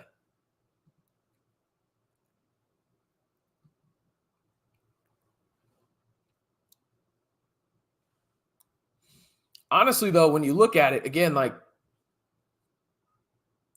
I don't like them scoring.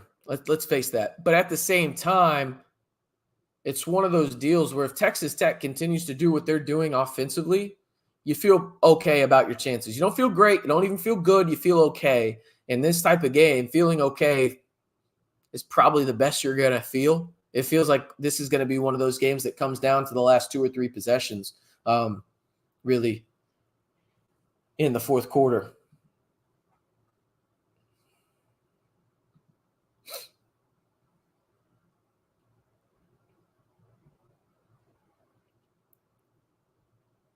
Got about 65 people in here. Be sure to like the video. Hit that subscribe button if you haven't already.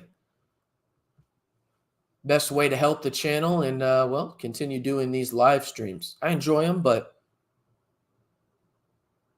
hey, a lot of work. I ain't going to lie about it. A lot of work. A lot of work talking for 4.5 hours straight. Listen, judge me if you want, but it's difficult. Try it sometime.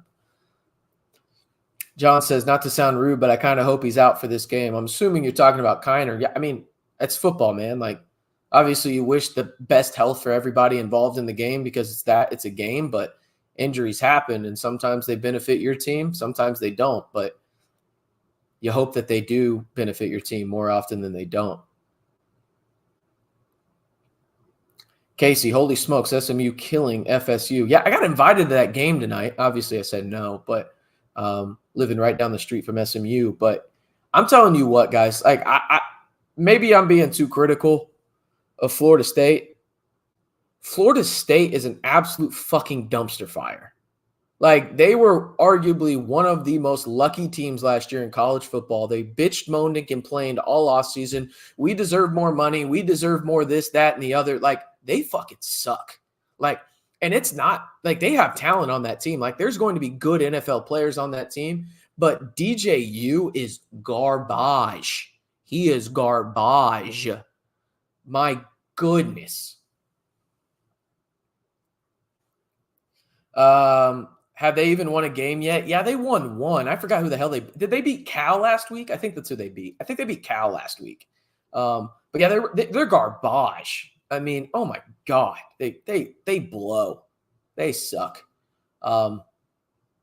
It feels like a karma situation to me. Mike says, appreciate it, RC. RC, you're excellent play-by-play. I appreciate that. Thank you all for tuning in. Try my best. Definitely a fun hobby to have. It makes it a lot more enjoyable when y'all are interactive with me. So I definitely appreciate each and every one of y'all spending some of your Saturday with me. Cheers to y'all. Seriously. Cheers to y'all. Cheers to y'all. Stuart, I'm not going to lie to you, man. What I'm about to say might sound personal, okay? I don't mean it personally, but I do mean what I say, but I don't mean it in a harsh way. You being in Italy makes me hate you a little bit. Makes me hate you. And it's purely out of jealousy. It's purely out of jealousy, Stuart. It's purely out of it. I'm sure you're a great guy. I'm just jealous as hell you're in Italy. I miss it every day, man. Went there on my honeymoon. Loved it. Went to Rome, went to Sorrento, went to Capri. I will be back soon. I fucking love Italy, man. So very, very jealous. Very, very jealous.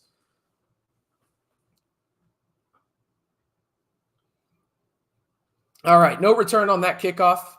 Get another swig right there. Hope y'all are drinking responsibly tonight, as I am. 1st and 10 from the 25, John Carlos Miller and Taj Brooks. Taj to the left of Baron Morton. John Carlos Miller to the right.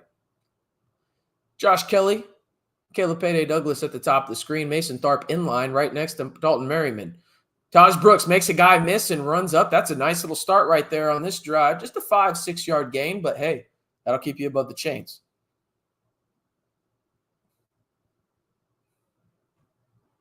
Stuart, enjoy the hell out of it, man. If you go to, I know we're talking about Italy, go to Momo's if you are in Sorrento.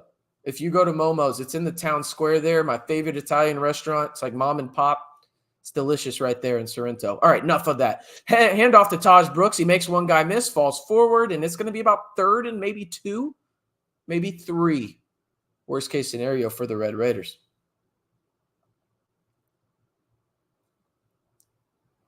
It will be 3rd and 3. So worst case scenario for the Red Raiders there. Taj with the green mouthpiece in. It's a baller move because he's all about his dough. It's all about those Benjamins. You know what I'm saying? Trip short side of the field. Would love to see somebody move in motion. I did not expect it to be Baron Morton. Jalen Conyers goes into the Wildcat right next to Taj Brooks. Runs to the top of the screen. Jalen Conyers makes a guy miss. He's off to the races.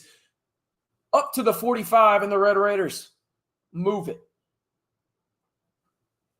Jalen Conyers comes up a little limpy. Taj Brooks absolutely obliterated number 13 right there.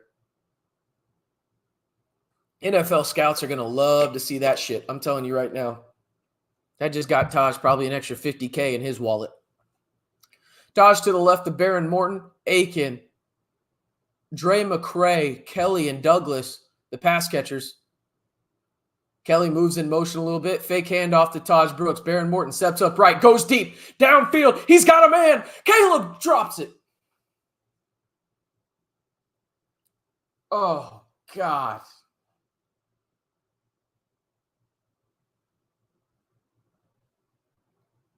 Had a defender on him, but Caleb flat out dropped it. Flat out dropped it. Oh, man. Hit him right in the hands. Unbelievable. Next play up, though. Hand off to Taj Brooks to the right side. Makes one guy miss. Makes another. Taj Brooks he's keeping ACL doctors in business. Holy shit. The way he is just breaking everyone's ankles and kneecaps and everything else. Holy shit. 1, 2, 3, 4, 5. 5th guy got him. My goodness, Taj is just making guys have to go to ice baths later on. I mean, my goodness. 100 yards for Taj Brooks, his 4th straight game with 100-plus yards. It is 3rd and 5 right at midfield. Empty set, throws to Josh Kelly. Love that play call. Absolutely great play call by Zach Kitley right there. Just run your best wide receiver to the damn sticks, sit, pass, boom. That's it. That's what you need right there. So absolutely love that play call from Zach Kitley to move the sticks. Taj Brooks will come back on the field. Caleb Payday Douglas will come off. You got Mason Tharp, Kelly, John Carlos Miller, Coy Aiken as the playmakers. Taj Brooks to the left of Baron Morton, standing right at the 45. The ball will be snapped at the 40. 3:30 remaining in this one is John Carlos Miller. Handoff to Taj Brooks. Not really much going there. Good defensive line pressure by Cincinnati on that one. Taj maybe picks up 2 if the Red Raiders are lucky as the clock winds down to close to the 3-minute mark.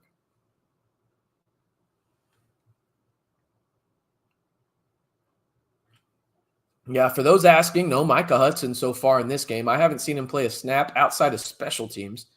Shout out to you, Emelo, saying Hudson riding the bike. Okay, trying to keep those legs warm.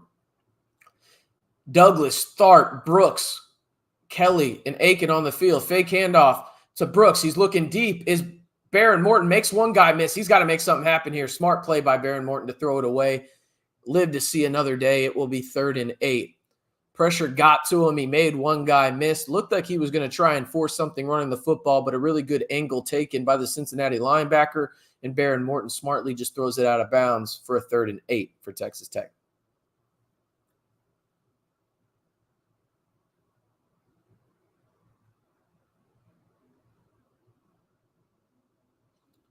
Third and 8 with 2:45 remaining. Texas Tech leads at 31-27. One more point in the over cashes for you betting favorites. Morton to the far side. Josh Kelly makes the guy miss, and he's off to the races. Oh, man. He was off to the races, and number 11 made a shoestring tackle right there. But first down for the Red Raiders. Also, ESPN, for the love of God, change your camera angle. That was trash. Texas Tech in the Cincinnati red zone right at the 20 on that one. A huge, huge play by Texas Tech. And when all else fails, there's 2 guys you go to if you're Texas Tech. Kelly or Taj. End of sentence. All right, ladies and gentlemen. 7 would be big here. John Carlos Miller to the left of Baron Morton. Taj to the right. Coy Aiken and Caleb Payday Douglas at the top. There he goes. Coy Aiken. Oh, but he dropped it. Oh, no. That was 6. Coy flat out dropped it. He flat out dropped it.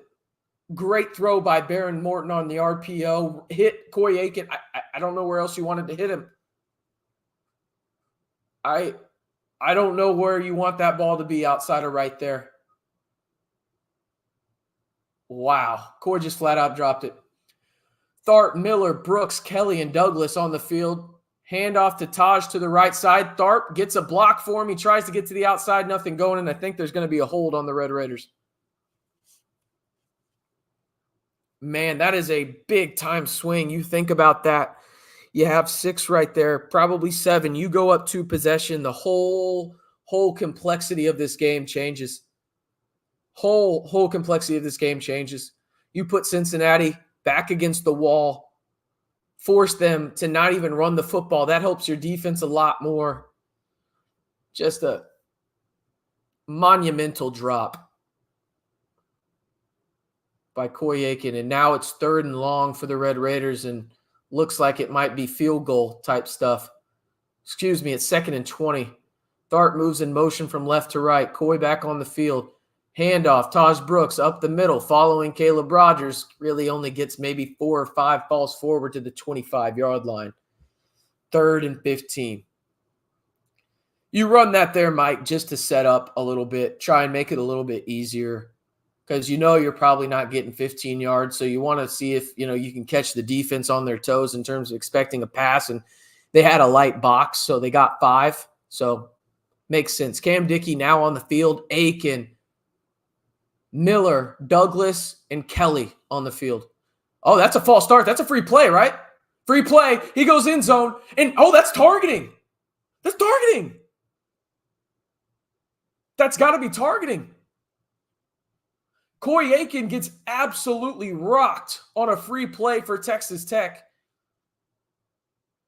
I think that's targeting at first glance. We'll look at it again. Maybe he led with his shoulder, but Coy Aiken slow to get up, now back on his feet.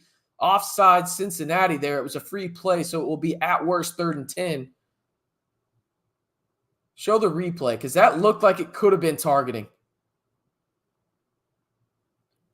Nope, great play by Cincinnati defender. Led with his shoulder. Give credit where credit's due. Not targeting. Not targeting on the replay. Good no call there. Good no call. No head-to-head. He led with his shoulder, hit with his shoulder first. That was a good no call there. Good no call. Trips to the top of the screen for the Red Raiders. Cam Dickey at the running back. Drop back. Morton. Pressure. Drops off to Dickey, and he drops it. Fucking hell, dude.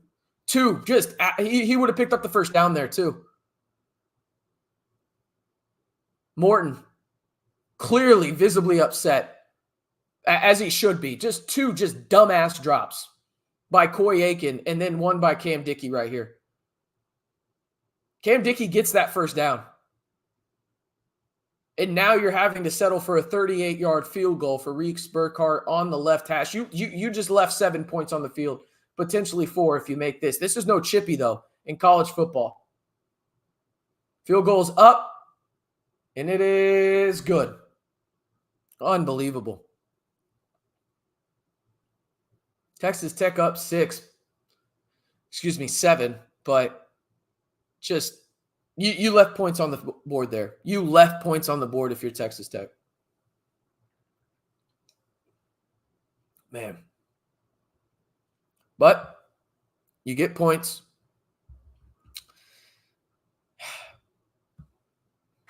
Cheers to the points. Cheers to the points. That's what we say. Cheers to the points. Doesn't have to be happy about it. You left some points on the board. There's no doubt about it. Specifically that Coy Aiken one. Who knows if you score if Cam Dickey catches that ball, but oh, man. That one hurt. That one hurt a little bit.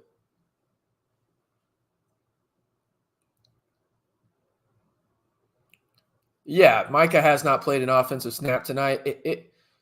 Really the thing is I don't think people are thinking about, and I get it, I want to see Micah play too, right? Like he's a 5-star. I get it. Like I want to see him play too. But at the same time, it's like, is he doing well in practice? Because there's got to be a reason he's not playing, right?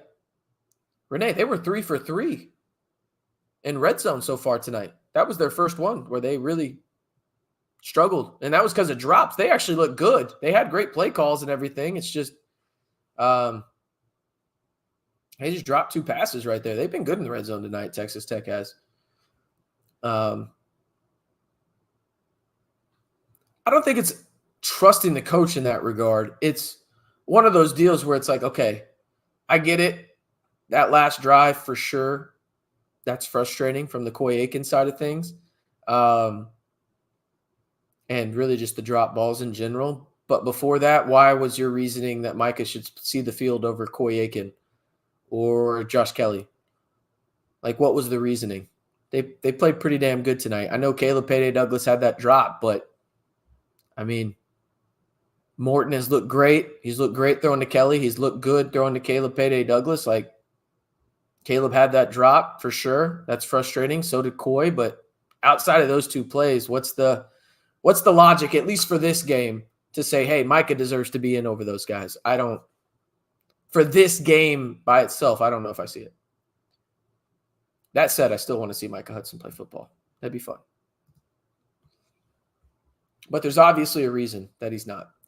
Elsewhere around the country, Clemson beat the shit out of Stanford in a conference game because, of course, Stanford is in the Atlantic Coast Conference, just like we would all know. Iowa State beat Houston 20-0. They covered.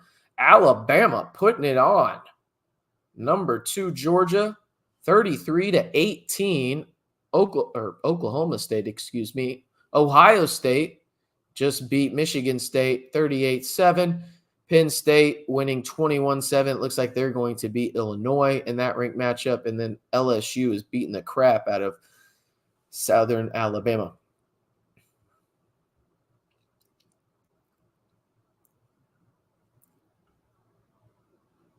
Listen, I'm frustrated with those drops too. I mean, legitimately, you left at least 4 points on the board right there. That's really frustrating.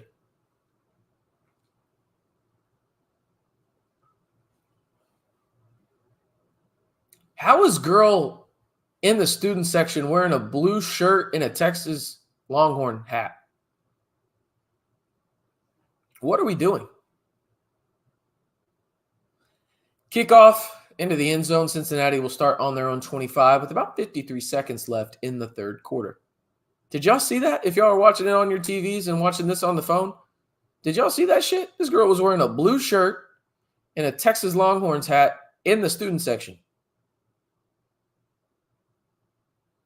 Steven, how was that not a personal foul? There wasn't head-to-head contact.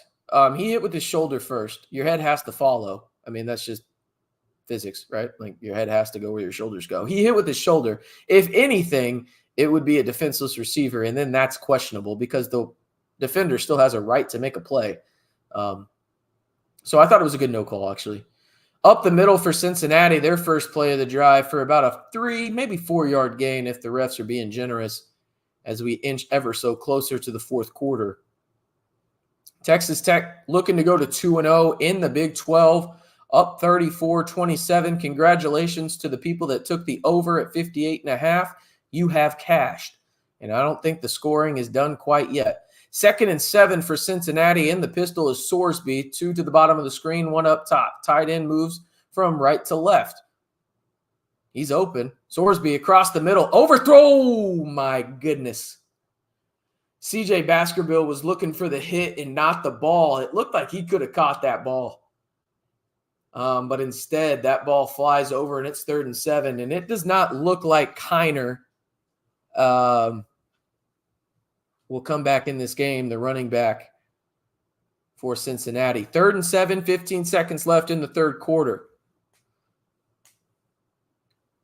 Trips to the bottom of the screen.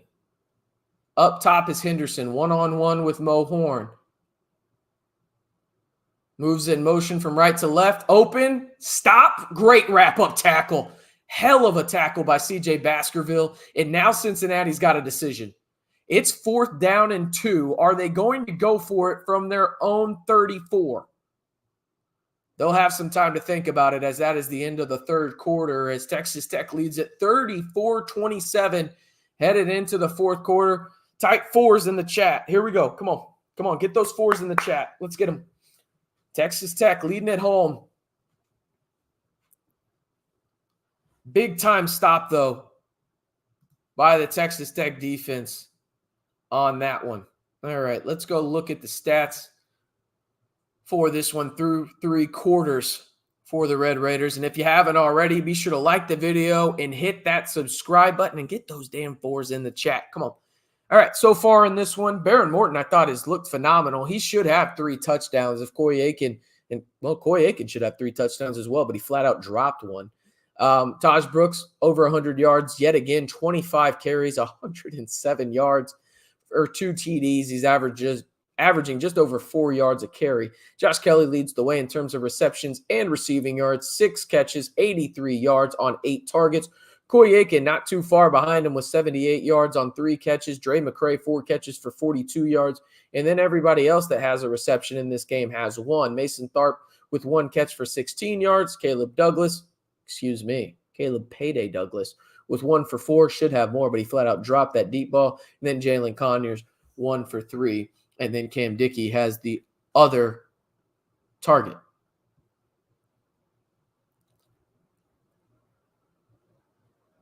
RC, did you notice these jerseys were the same when Zach Thomas played? I did. Yeah, that was the inspiration. They kind of talked about that when they released them, that they were going back to that vintage 90s, early 2000s look, which I absolutely love. Extra, why do you want to replace Juice? What has he done? I think he's done a solid job.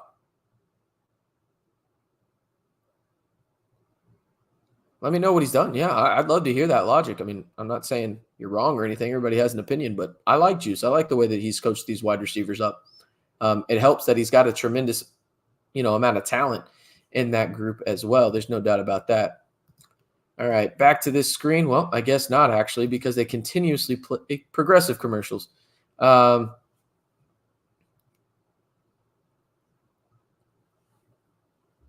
Iowa State beat Houston, right, tonight, 20-0. That was their first road shutout since 1999, and it's the first time since Iowa State, this is a crazy stat to me, has started 4-0 since 2000.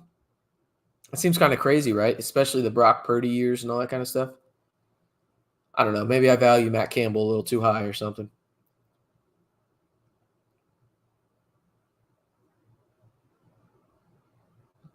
No, hey, Mike, that's disrespectful to pants. Houston is way worse than pants. They're not even shorts. They're not. Houston is way worse. I mean, Houston is clearly the worst team in the Big 12. I'm just saying. All right. Let me know. Let me know in the chat real quick before we get back. Will they punt? Yes or no? Y for yes, N for no. Let me know in the chat. Will Cincinnati punt this football? Close to their own 30, on their own 33, 4th and 2. Do you risk it here? I say punt. Y for yes, they punt. N for no, they go for it. I personally say punt. That's not because I'm a Texas Tech fan, but just like that seems like the logical thing to do. Outside of that, though, if Texas Tech continues to look like they have offensively, you may be down 2 possessions in the fourth quarter. It's definitely possible.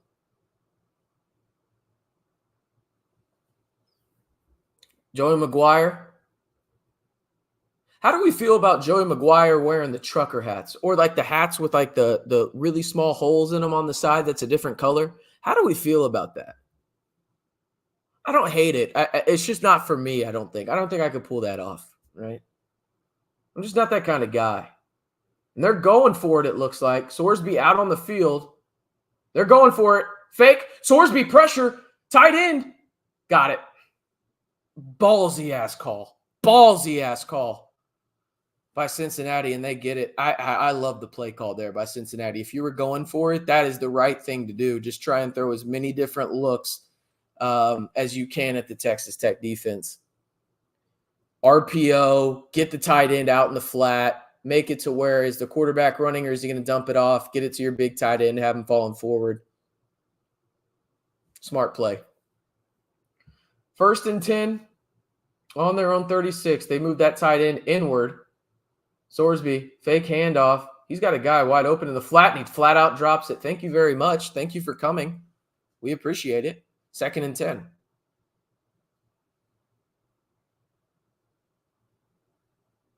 Oh, extra. Please don't do that. Please don't feed Lyle's ego.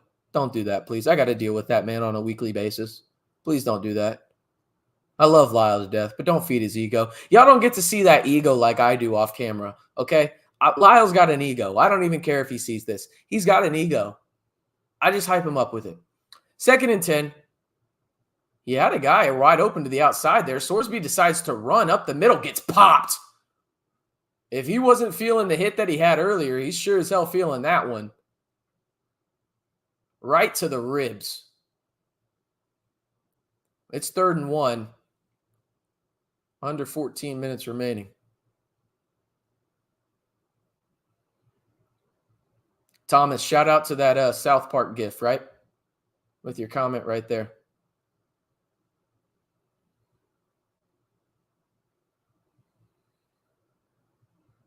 Harvey Dyson back on the field now for the Red Raiders for the pass rush. Definitely 4-down territory. They hand it off. No, they keep it to Sorsby, and he keeps it right up the middle and gets the 1st down pretty easily. We'll be at their own 48. The crazy part is, Mike, he's not a running quarterback. Like he's obviously athletic. He's a D1 athlete, right? But he is not a running quarterback. Like before this game, I think he had like maybe 102 yards rushing on the year, and one of them came on a big play. So like he can do it, but he's not known as a running guy. They move their running back in motion. Sorsby pressured, hit as he throws, picked off. It's picked off. A.J. McCarty. A.J. McCarty's going to take it to the crib. Get the TDs in the chat. Get the TDs in the chat. Touchdown, Red Raiders. Touchdown, Red Raiders. Get them in the chat, boys. I told y'all at halftime, if you pick this guy off, you win the game. Big time play by A.J. McCarty. Just woke up the whole damn building. Who gives a shit? Get the TDs in the chat. Come on, boys.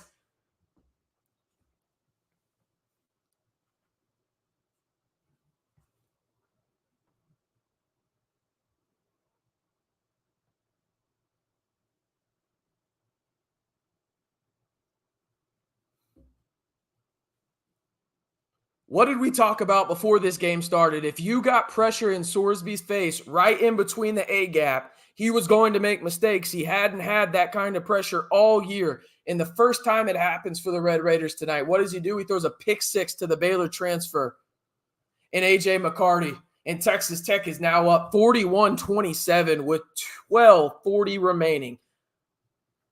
Boy, I'll tell you what. I'll drink to that. Toast to that, ladies and gentlemen. Hell of a play by A.J. McCarty. Also, I'm going to lean in for this one. Ben Roberts got away with a hold on the return. It probably shouldn't have been a pick six, but fuck it.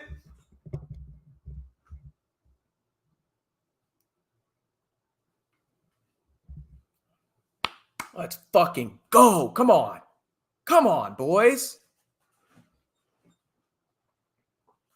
Hell of a play. Hell of a play. We talked about it at halftime, did we not? Did we not talk about it at halftime? We said if we could win the turnover battle, if Texas Tech could win the turnover battle and create a couple of turnovers, they would win this football game. What have they done? What have they done in the second half? They created a fumble. What did they get? 7 points out of it.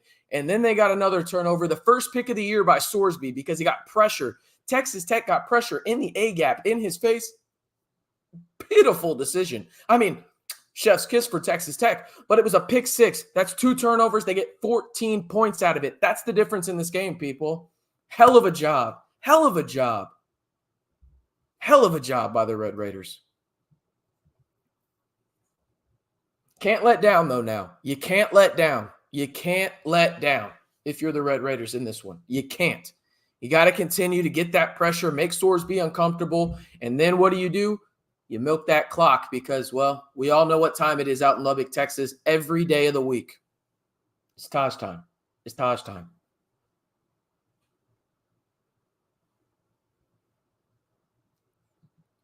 Again, like the video if you haven't already. This is big. This is big. I agree, Casey. It ain't over. You gotta keep going. You got to keep going if you're Texas Tech. You got to keep going. 100% agree. Don't let off the gas now.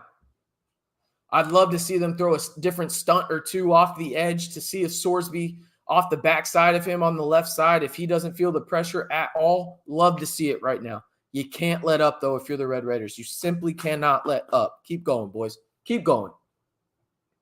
Hell of a play, though. Hell of a fucking play. Love to see that.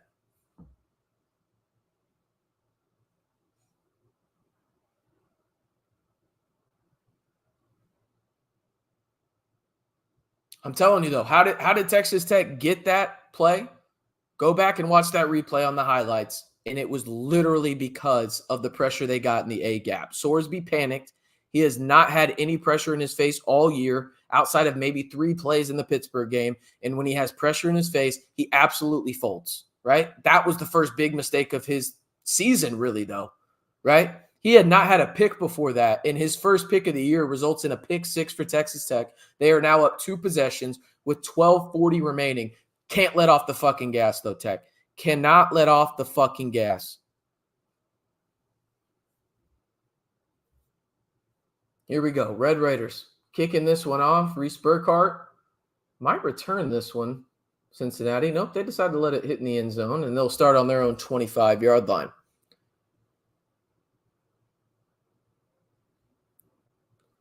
It's funny you mentioned that, CJ. Like, I don't think the TV is doing a good job. To be fair, I have it on like 3 or 4 on the volume, so y'all can't hear it, and I don't get copyright on here.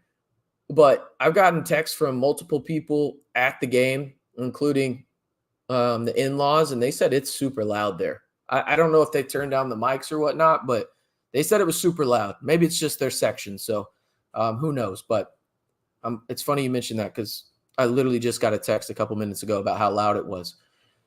All right, here we go. Texas Tech up 41-27, 12:40 remaining. 1st and 10 on their own 25 for Cincy. Due to Banks and Quincy Ledet in there, they handed off, stopped right away, and almost fumbled. He almost, oh, God. Get the trainer on the field right now. Texas Tech player down. I'm not sure exactly who it was, but he got hit really hard.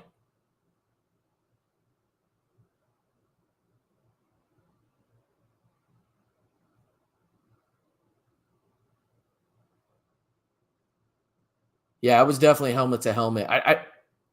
Who's down? I thought Curry ran off the field.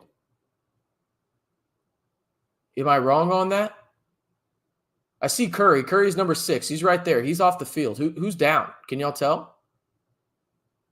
They're not really showing this camera angle. That was a nasty hit. Obviously, no malicious intent or anything. It's just, damn.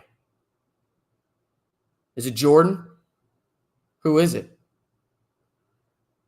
I can't tell who it is. Yeah, y'all are right. Y'all are right. He's back up, though. He's back up. All right. We're okay here.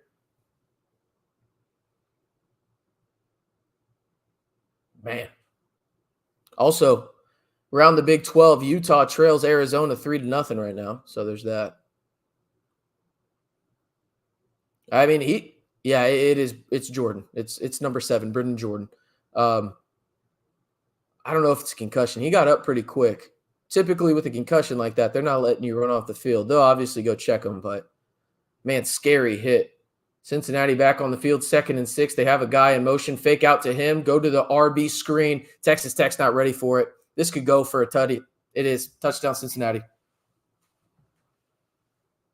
Just like that, we said this game's not fucking over.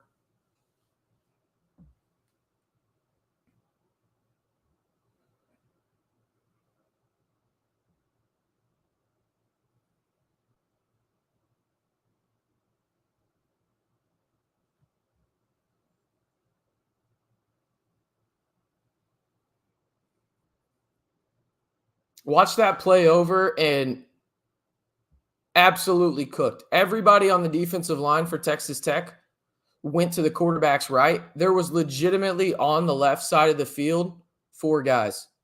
There was 5 Bearcats. 6 if you include the running back. And Cincinnati responds just like that.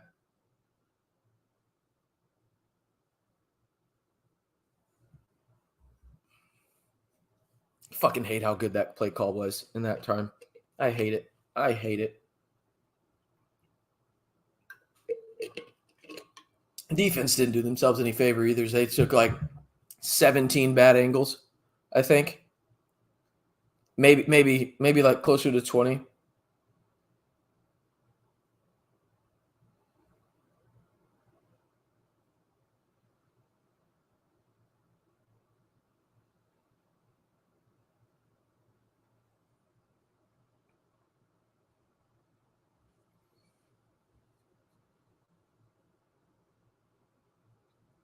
Oh my God. Bama, what are you doing? I just noticed that. Georgia's about to score again.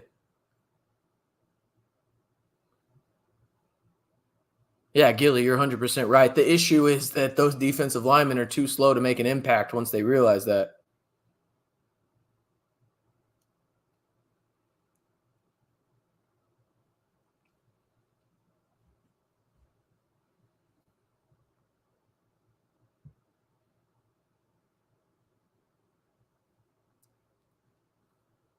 Oh, that was frustrating.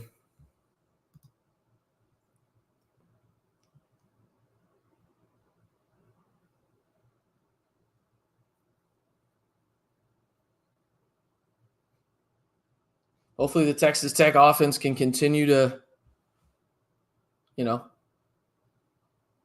do what they've been doing tonight, which has looked pretty damn good.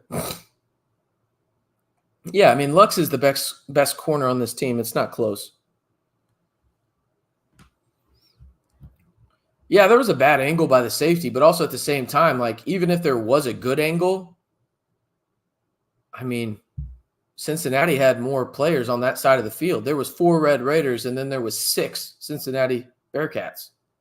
Math ain't math in there, So it was going to be a big play regardless. Texas Tech went too far to the right side, or I guess the left side if you're looking at the quarterback. I told you guys, I thought this was going to be an old-fashioned Big 12 shootout, and here we are.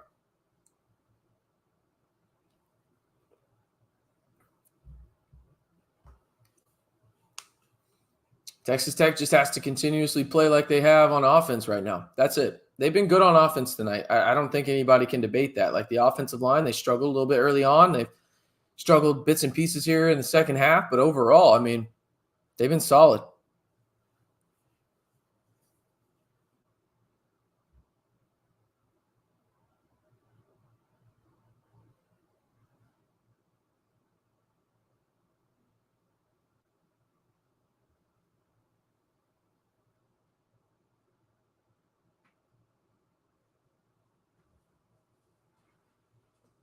Damn.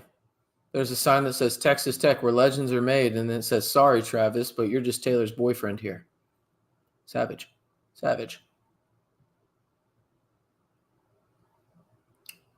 Showing Patrick Mahomes in the Ring of Honor. It's funny. There's like a couple of tortillas just on the back side of the Cincinnati bench just laying there. It's funny. 41-34, 12:05 remaining. Texas Tech will not return this one. At least I pray to God they don't. Did that go out the side? Did that go out the side, ref?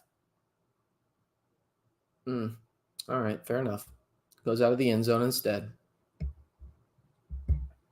Texas Tech will start, I should say, on their own 25.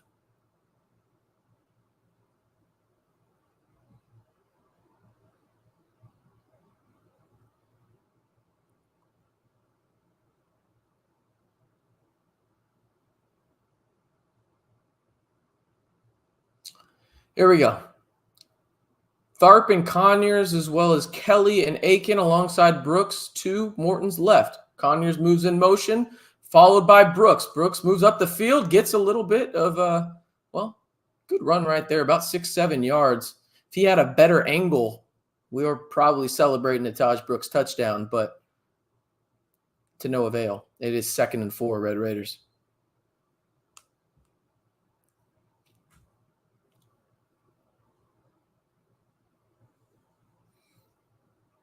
Texas Tech slowing it down a little bit. Under 12 minutes remaining. Another handoff to Taj Brooks. He's patient, falls forward, first down.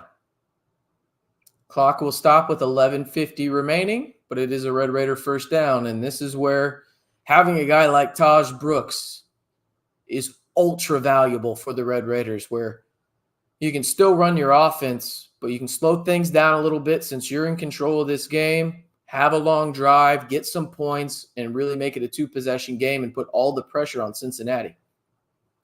Conyers moves in motion from right to left.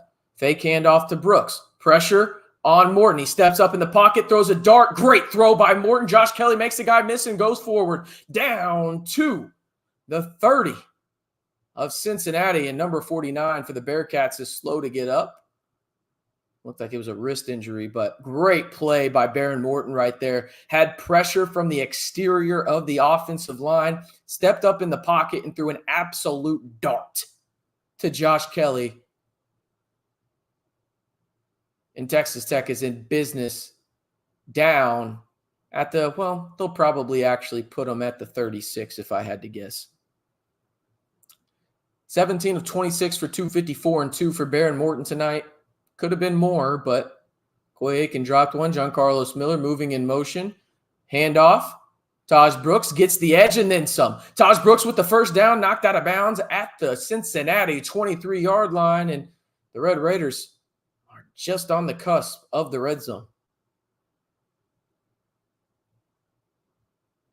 Ryan, I think his hand was open because I thought the same thing. I thought there was a face mask too, but they showed the replay and the guy's hand was open. I assume you're talking about the Josh Kelly catch there.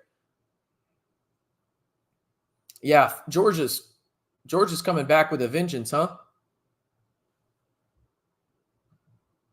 Again, if you haven't already, be sure to like the video, hit that subscribe button. Trying to get to 11,000 by the time football season's over with. Taj Brooks gets another handoff. He explodes to the outside, stays in bounds, and is down to the Cincinnati 4-yard line. It is definitely Taj time in the 8:06 as Texas Tech is on the precipice of going up 2 possessions.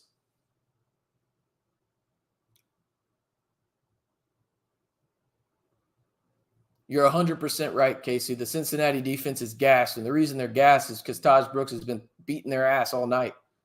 No pause. 29 carries, 152 yards, 2 TDs, and looks like there was a timeout called. Not sure by exactly who. Maybe they're reviewing. They might be reviewing the play there because it looked like Taj may have stepped out. I'm not entirely too sure. I thought he stayed in on that initial replay that I saw, but they will be reviewing it. I have no idea who Uncle Lou is. Extra. I live in a bubble. Yeah, they're gonna probably move that back, I think, unless they say his heel's not down. Probably gonna be at the Cincinnati 6.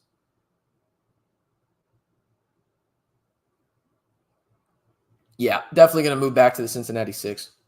His heel touched, so Good review there by the Big 12 replay office. Unfortunate for Texas Tech, but it'll move back to the Cincinnati 6. Still a hell of a run by Taj Brooks.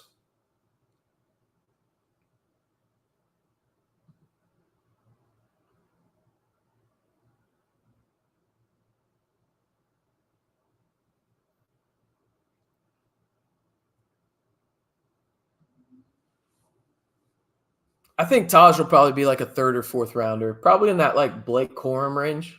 Is probably the NFL just doesn't value running back unless they change it this year in terms of their philosophy. I think he'll probably be like a third, fourth round pick, probably late third if I had to guess. Trips to the top of the screen. It looks like it's going to be man for Cincinnati. Taj Brooks to the right of Baron Morton. Hand off to Taj Brooks. Nope, faked. Baron Morton kept that one, and he loses about 1.5 yards on that one.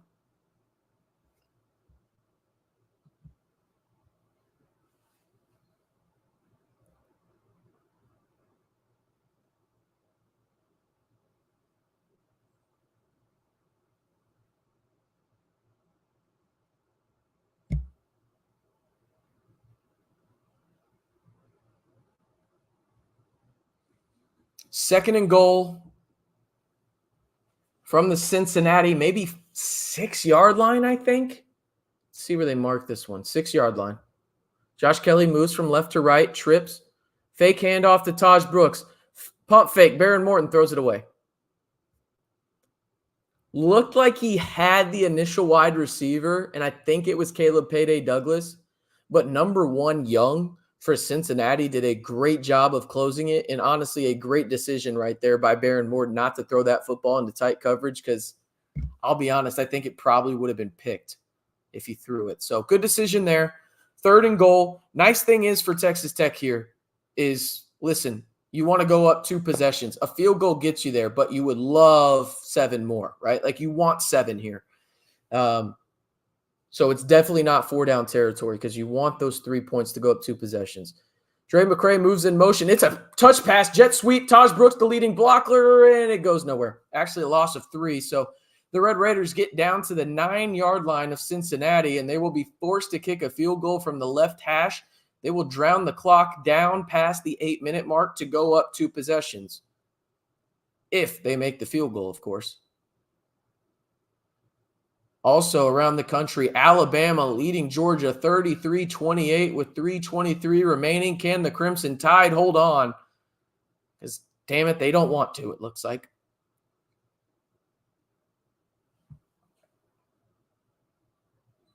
Wow, Georgia just took the lead on a 67-yard tutty. Field goal for Tech, up, good. They are up 2 possessions. And listen, I'm frustrated with no Taj there at the 6. But the big goal for Texas Tech there is to go up 2 possessions with under 8 minutes remaining. That is huge for the Red Raiders. There's no doubt about that. All right. Let me get these stats on the screen for you guys, and I will be back in just a second.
All right, we are back.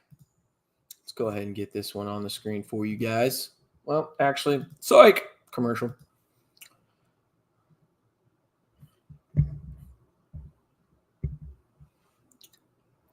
Man, 34-33, Alabama just chokes it away, right? Still have time to win, but man, that's brutal. Also, we're at 50 likes right now. Can we get to 60? I think we can get to 60 likes on here. I'm not asking for much, people. If you enjoy the live stream, all I ask you to do is simply like the video, hit that subscribe button, and, well, let me know your thoughts in the comments section, as this is 100% free all year long. If you're a Texas Tech fan, whether it's football, men's basketball, we've got you covered on everything you need to know. All we ask you to do is like the video and hit that subscribe button and get interactive with us. We want to hear your thoughts, that's for sure. All right. Let's go ahead and put this on the screen.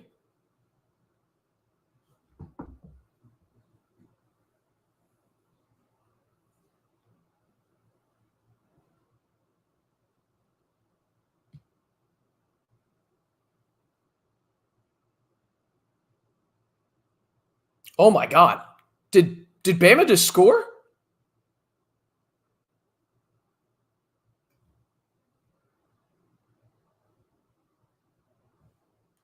What the hell just happened? How did Bama score?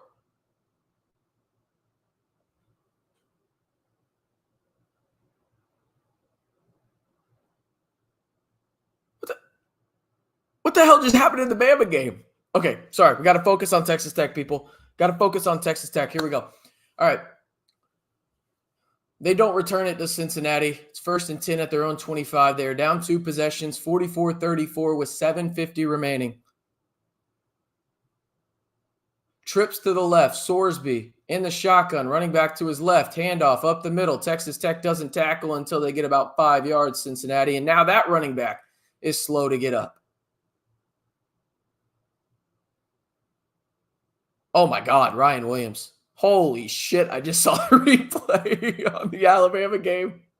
Oh, my God. Sorsby throws it to the far right side, and they're going to say that's a catch. They probably should. Looks like the wide receiver has that football.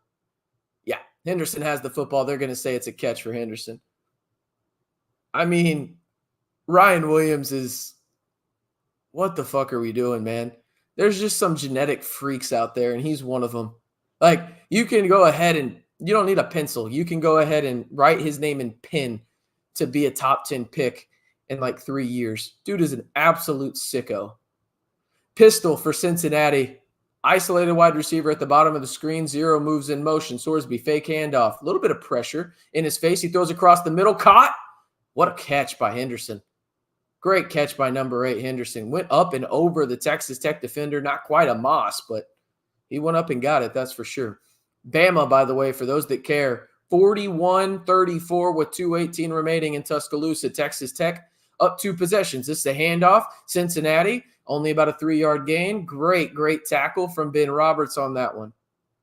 Looks like Ben Roberts is a little slow to get. Nope, he's up.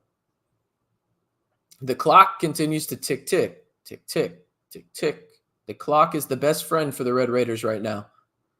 As it looks like no Jacob Rodriguez right now. Malik Dingle actually in to replace him. So going to be interesting to see what Joey McGuire says about that Jacob Rodriguez injury after the game. Already without Chapman Lewis are the Red Raiders and Braylon Lux right now. Sorsby in the pistol. Snaps it, fake handoff, 0 in motion on the slot fade. Throws across the middle, picked off! Oh, no, he dropped it. Oh, no.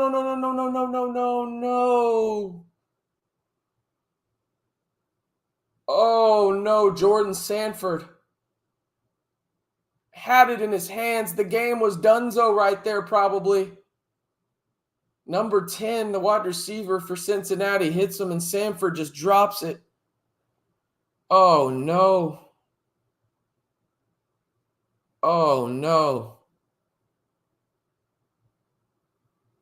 Sorsby threw an absolute fucking duck. It's 3rd and 7. Come on, Tech. Get a stop here. Come on. Trips to the top of the screen, running back to the right side. They fake handoff, throw to the far side. Get off a tackle. Come on. And they miss. They flat out missed 3 tackles. Holy shit, Tech. God damn it, dude. Jesus. What are we doing? You have an interception, you drop that shit, and then you miss 3 tackles. It's basic fundamental football, dude. Come on.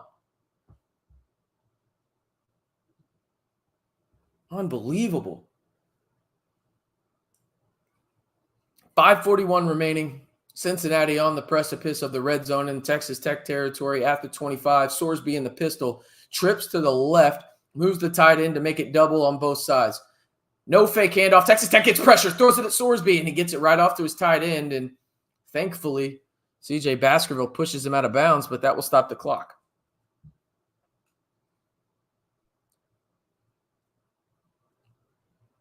Clock should start, and it has. By the time Cincinnati gets off this next snap, there will be about 5 minutes remaining left in this game as they are now in the Texas Tech red zone, and they shouldn't be, but Jordan Sanford dropped a pick. Number 10 for Cincinnati played the best coverage of any DB tonight for either side, breaking up that pass. 0 moves in motion for Cincinnati. In the pistol, fake handoff across the middle. He's wide open. Wide open. RPO to perfection for Cincinnati. Cincinnati down to the Texas Tech 6-yard line with about 4:30 remaining. This game's going to come down to this, people. Simple and plain. I'm telling you right now, this game is going to come down to Cincinnati's going to score here, whether it's a field goal or a touchdown. It's going to come down to, can Texas Tech get 2 first downs? That's what it's going to come down to. And there comes Jacob Rodriguez. Great call, Devontae, right there. Ben Roberts back out there. A huge line change for Texas Tech. Almost 4 minutes remaining as the clock ticks down to 4:10. Moves in motion. Fake pitch. Sorsby up the middle. Quincy Ledet stops him, but the clock will stop after the first down. The clock is running. Oh, that's right. It doesn't stop. You're right. My fault. I just talked to myself in my head. Yep. Doesn't stop there. Under 4 minutes remaining as Cincinnati is on the precipice of scoring on the Red Raider 3-yard line. Sorsby has been phenomenal tonight, even though he should have another pick. 371, 3-1 with 51 yards rushing. 3:30 remaining in this one in Lubbock. Texas Tech up by 2 possessions. Sorsby moves the guy in motion from right to left. Snaps the ball. Looks for his running back. He's open in the flat. Touchdown, Cincinnati.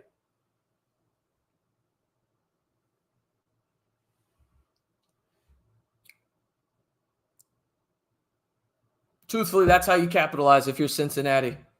On a play where, in a drive where you shouldn't have it anymore.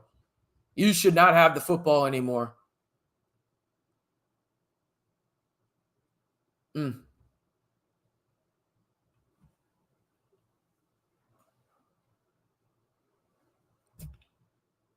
that's tough.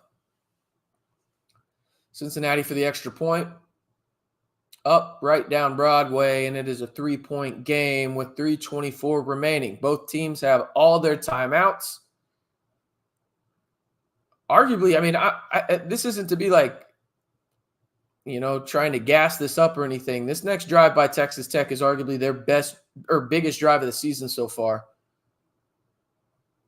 I mean, this catch by Ryan Williams, I'm just now seeing it for Bama, and then him making like 17 dudes miss is absolutely sicko type shit.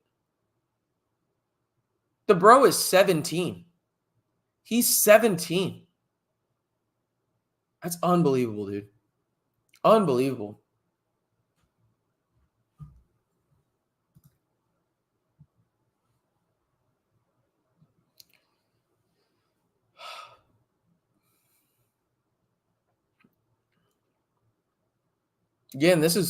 Again, I'm not trying to boost it up.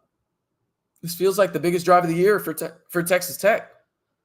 You think about it. You get to 2-0 in the Big 12, right? You go to 4-1 on the season. You're feeling pretty good about yourself in that regard. And it looks like there might be an onside kick here. Cincinnati's setting up for an onside kick. Timeout, Texas Tech.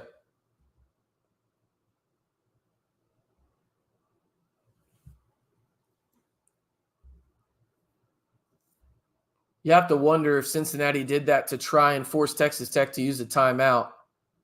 Satterfield talking to his group. Maybe they go for it again. I don't know.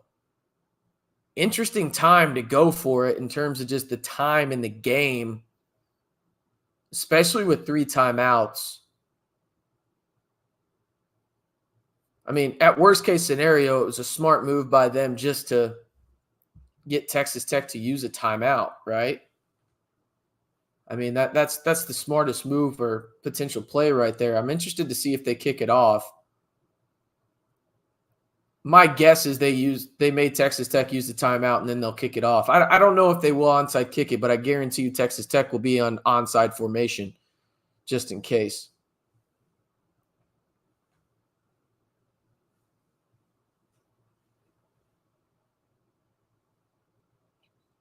(44-41). Red Raiders lead it. 30. 3 minutes and 24 seconds remaining.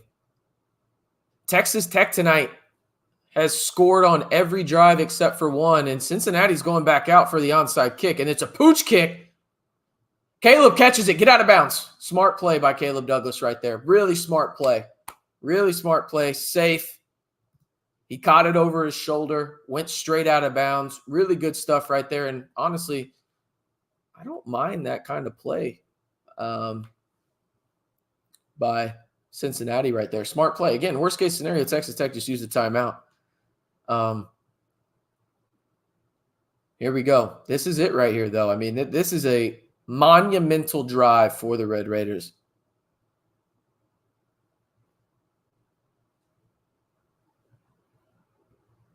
Both teams 3-1, looking to go to 4-1 and 2-0 in the Big 12. Baron Morton in the pistol.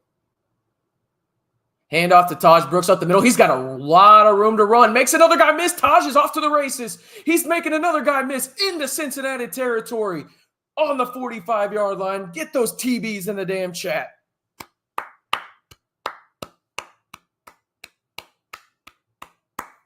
Is there a better running back in college football? Damn it, I don't think so. Taj Brooks just absolutely abused the Cincinnati defense right there and is now into Cincy territory at the 45.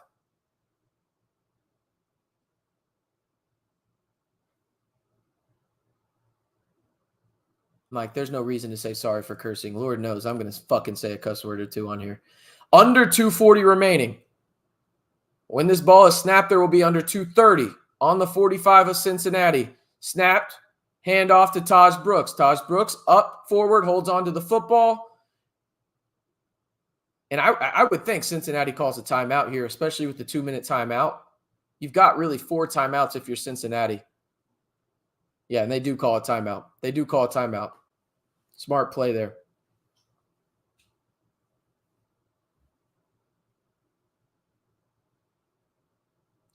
I ain't going to lie to you. I hope Texas Tech scores on the next play. If it's a touchdown, it's a 2-possession game. Don't score fast. What are y'all talking about? You'd go up 2 possessions with 2 minutes left. I take that every second of the day.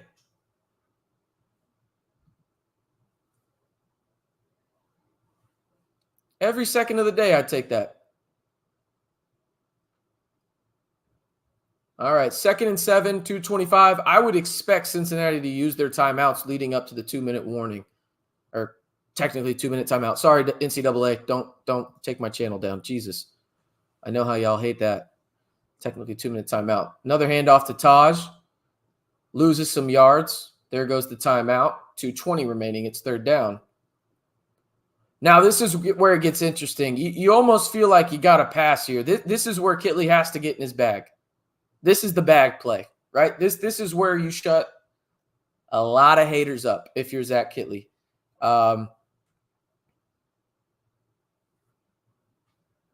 This is where you shut a lot of haters up in terms of you get the bag play out here. This is the trick play or play you feel most confident in terms of getting it to, hey, whether that's Josh Kelly, Taj Brooks, whatever it may be.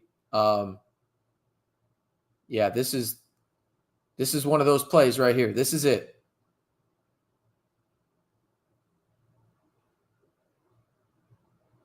2:20 remaining, 3rd and 12. Texas Tech in Cincinnati territory, up 3. Both teams 3-1, looking to go to 2-0 in the Big 12.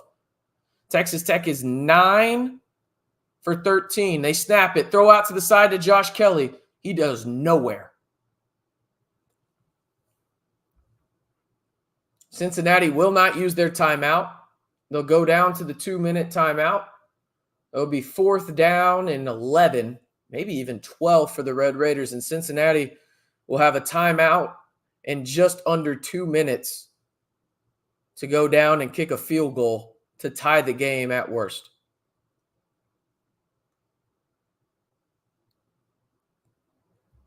Cincinnati saw that coming from a mile away.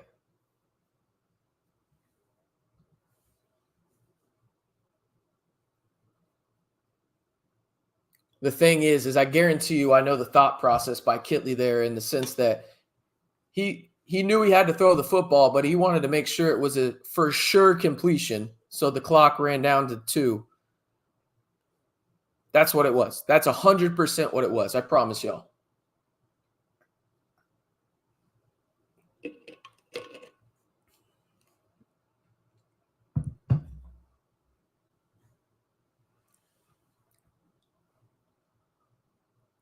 Well,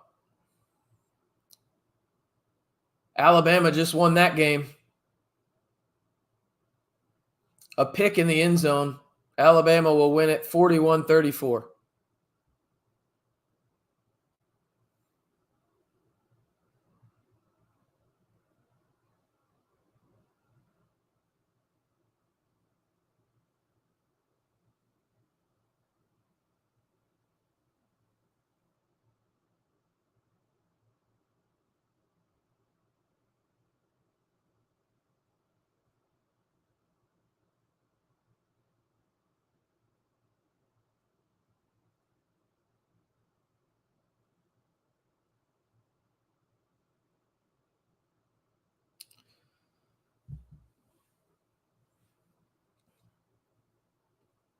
First punt of the night for Texas Tech. Crazy to think about, but that is the reality.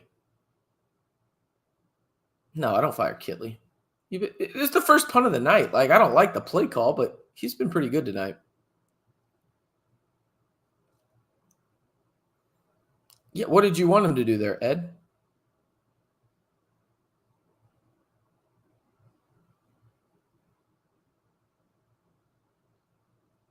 What is he supposed to do there? You're supposed to drown out the clock. That's what you're supposed to do. You're supposed to give the ball to Taj. That's what you're supposed to do there.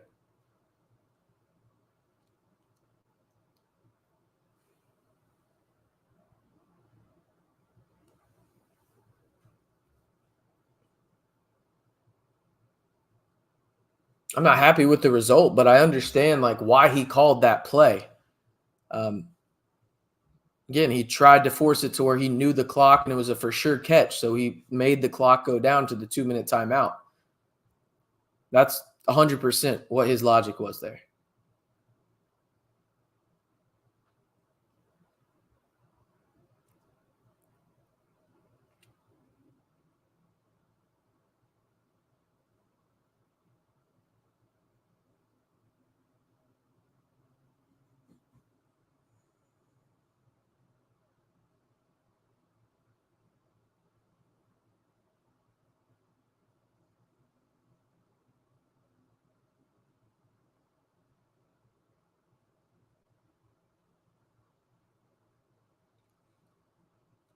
Here we go. Punt with 2 minutes left from the Cincinnati 47. Burgess catches it. Fair caught. About the 9.5. Probably give them a 10-yard line right there by Cincinnati, and that's where they'll mark it.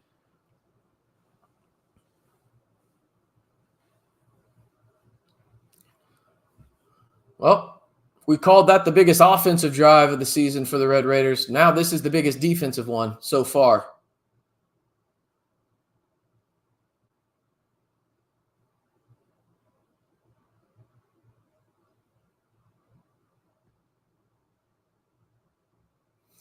Dyson, Ledette, Banks, and Amir Washington are the front 4. Rodriguez, Roberts, McCarty, Macho, as well as Mo Horn on the field with Plunk and then CJ Baskerville. They throw a wide receiver screen. It goes nowhere. Absolutely nowhere, and the clock continues to run.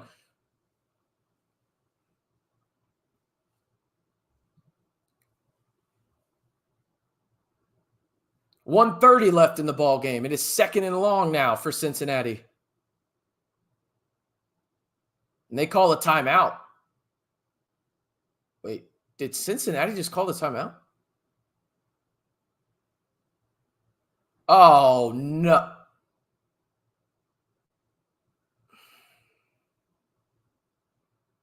That's a 10-second runoff. That's a 10-second runoff, unless you use your timeout, Cincinnati. That's the rules. That is the rules of college football.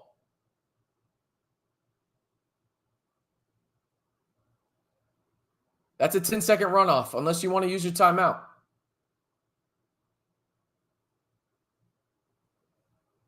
Where's the 10-second runoff?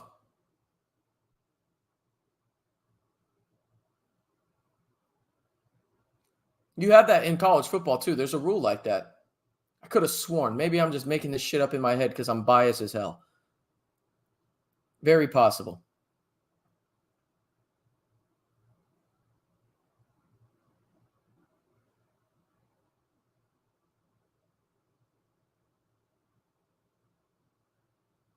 Yeah, it's a 10-second runoff.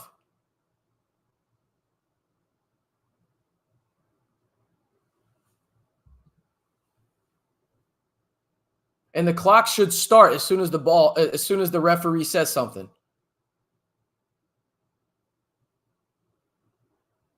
There it goes. Okay, good. 1:20 remaining. Sorsby drops back on the goal line, throws across the middle. He's wide open. Oh, no. Fucking fuck, dude.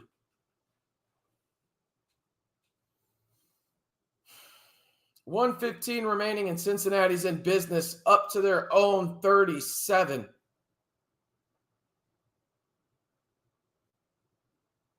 .107 remaining. No pressure whatsoever. Again, that's a hold. Call it, and they're going to throw a flag there. They're gonna have to throw a flag there. If they don't throw a flag there, Texas Tech just got away with one. Whoa, that's late as hell, though. You can't call it now. Don't call it now. You called it 8 seconds after. You can't call it now. You let 8 to 10 seconds go. You can't call that now, ref.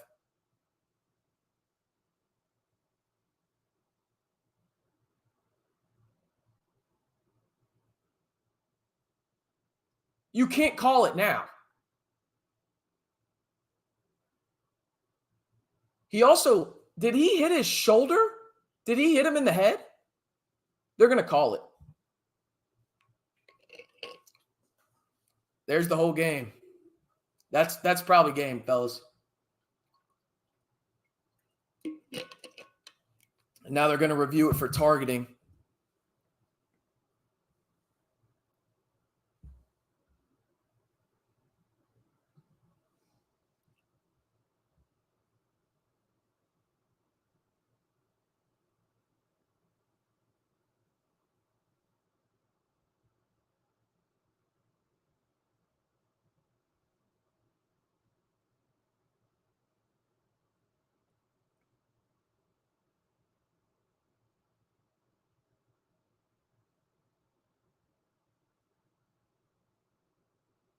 That's not targeting. He hit him with his shoulder first, right?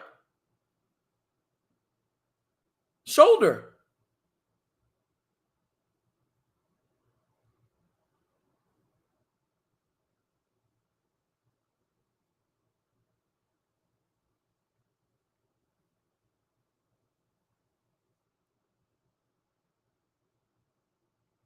What are they calling on the field here? They didn't call it. It's about damn time these refs get one right.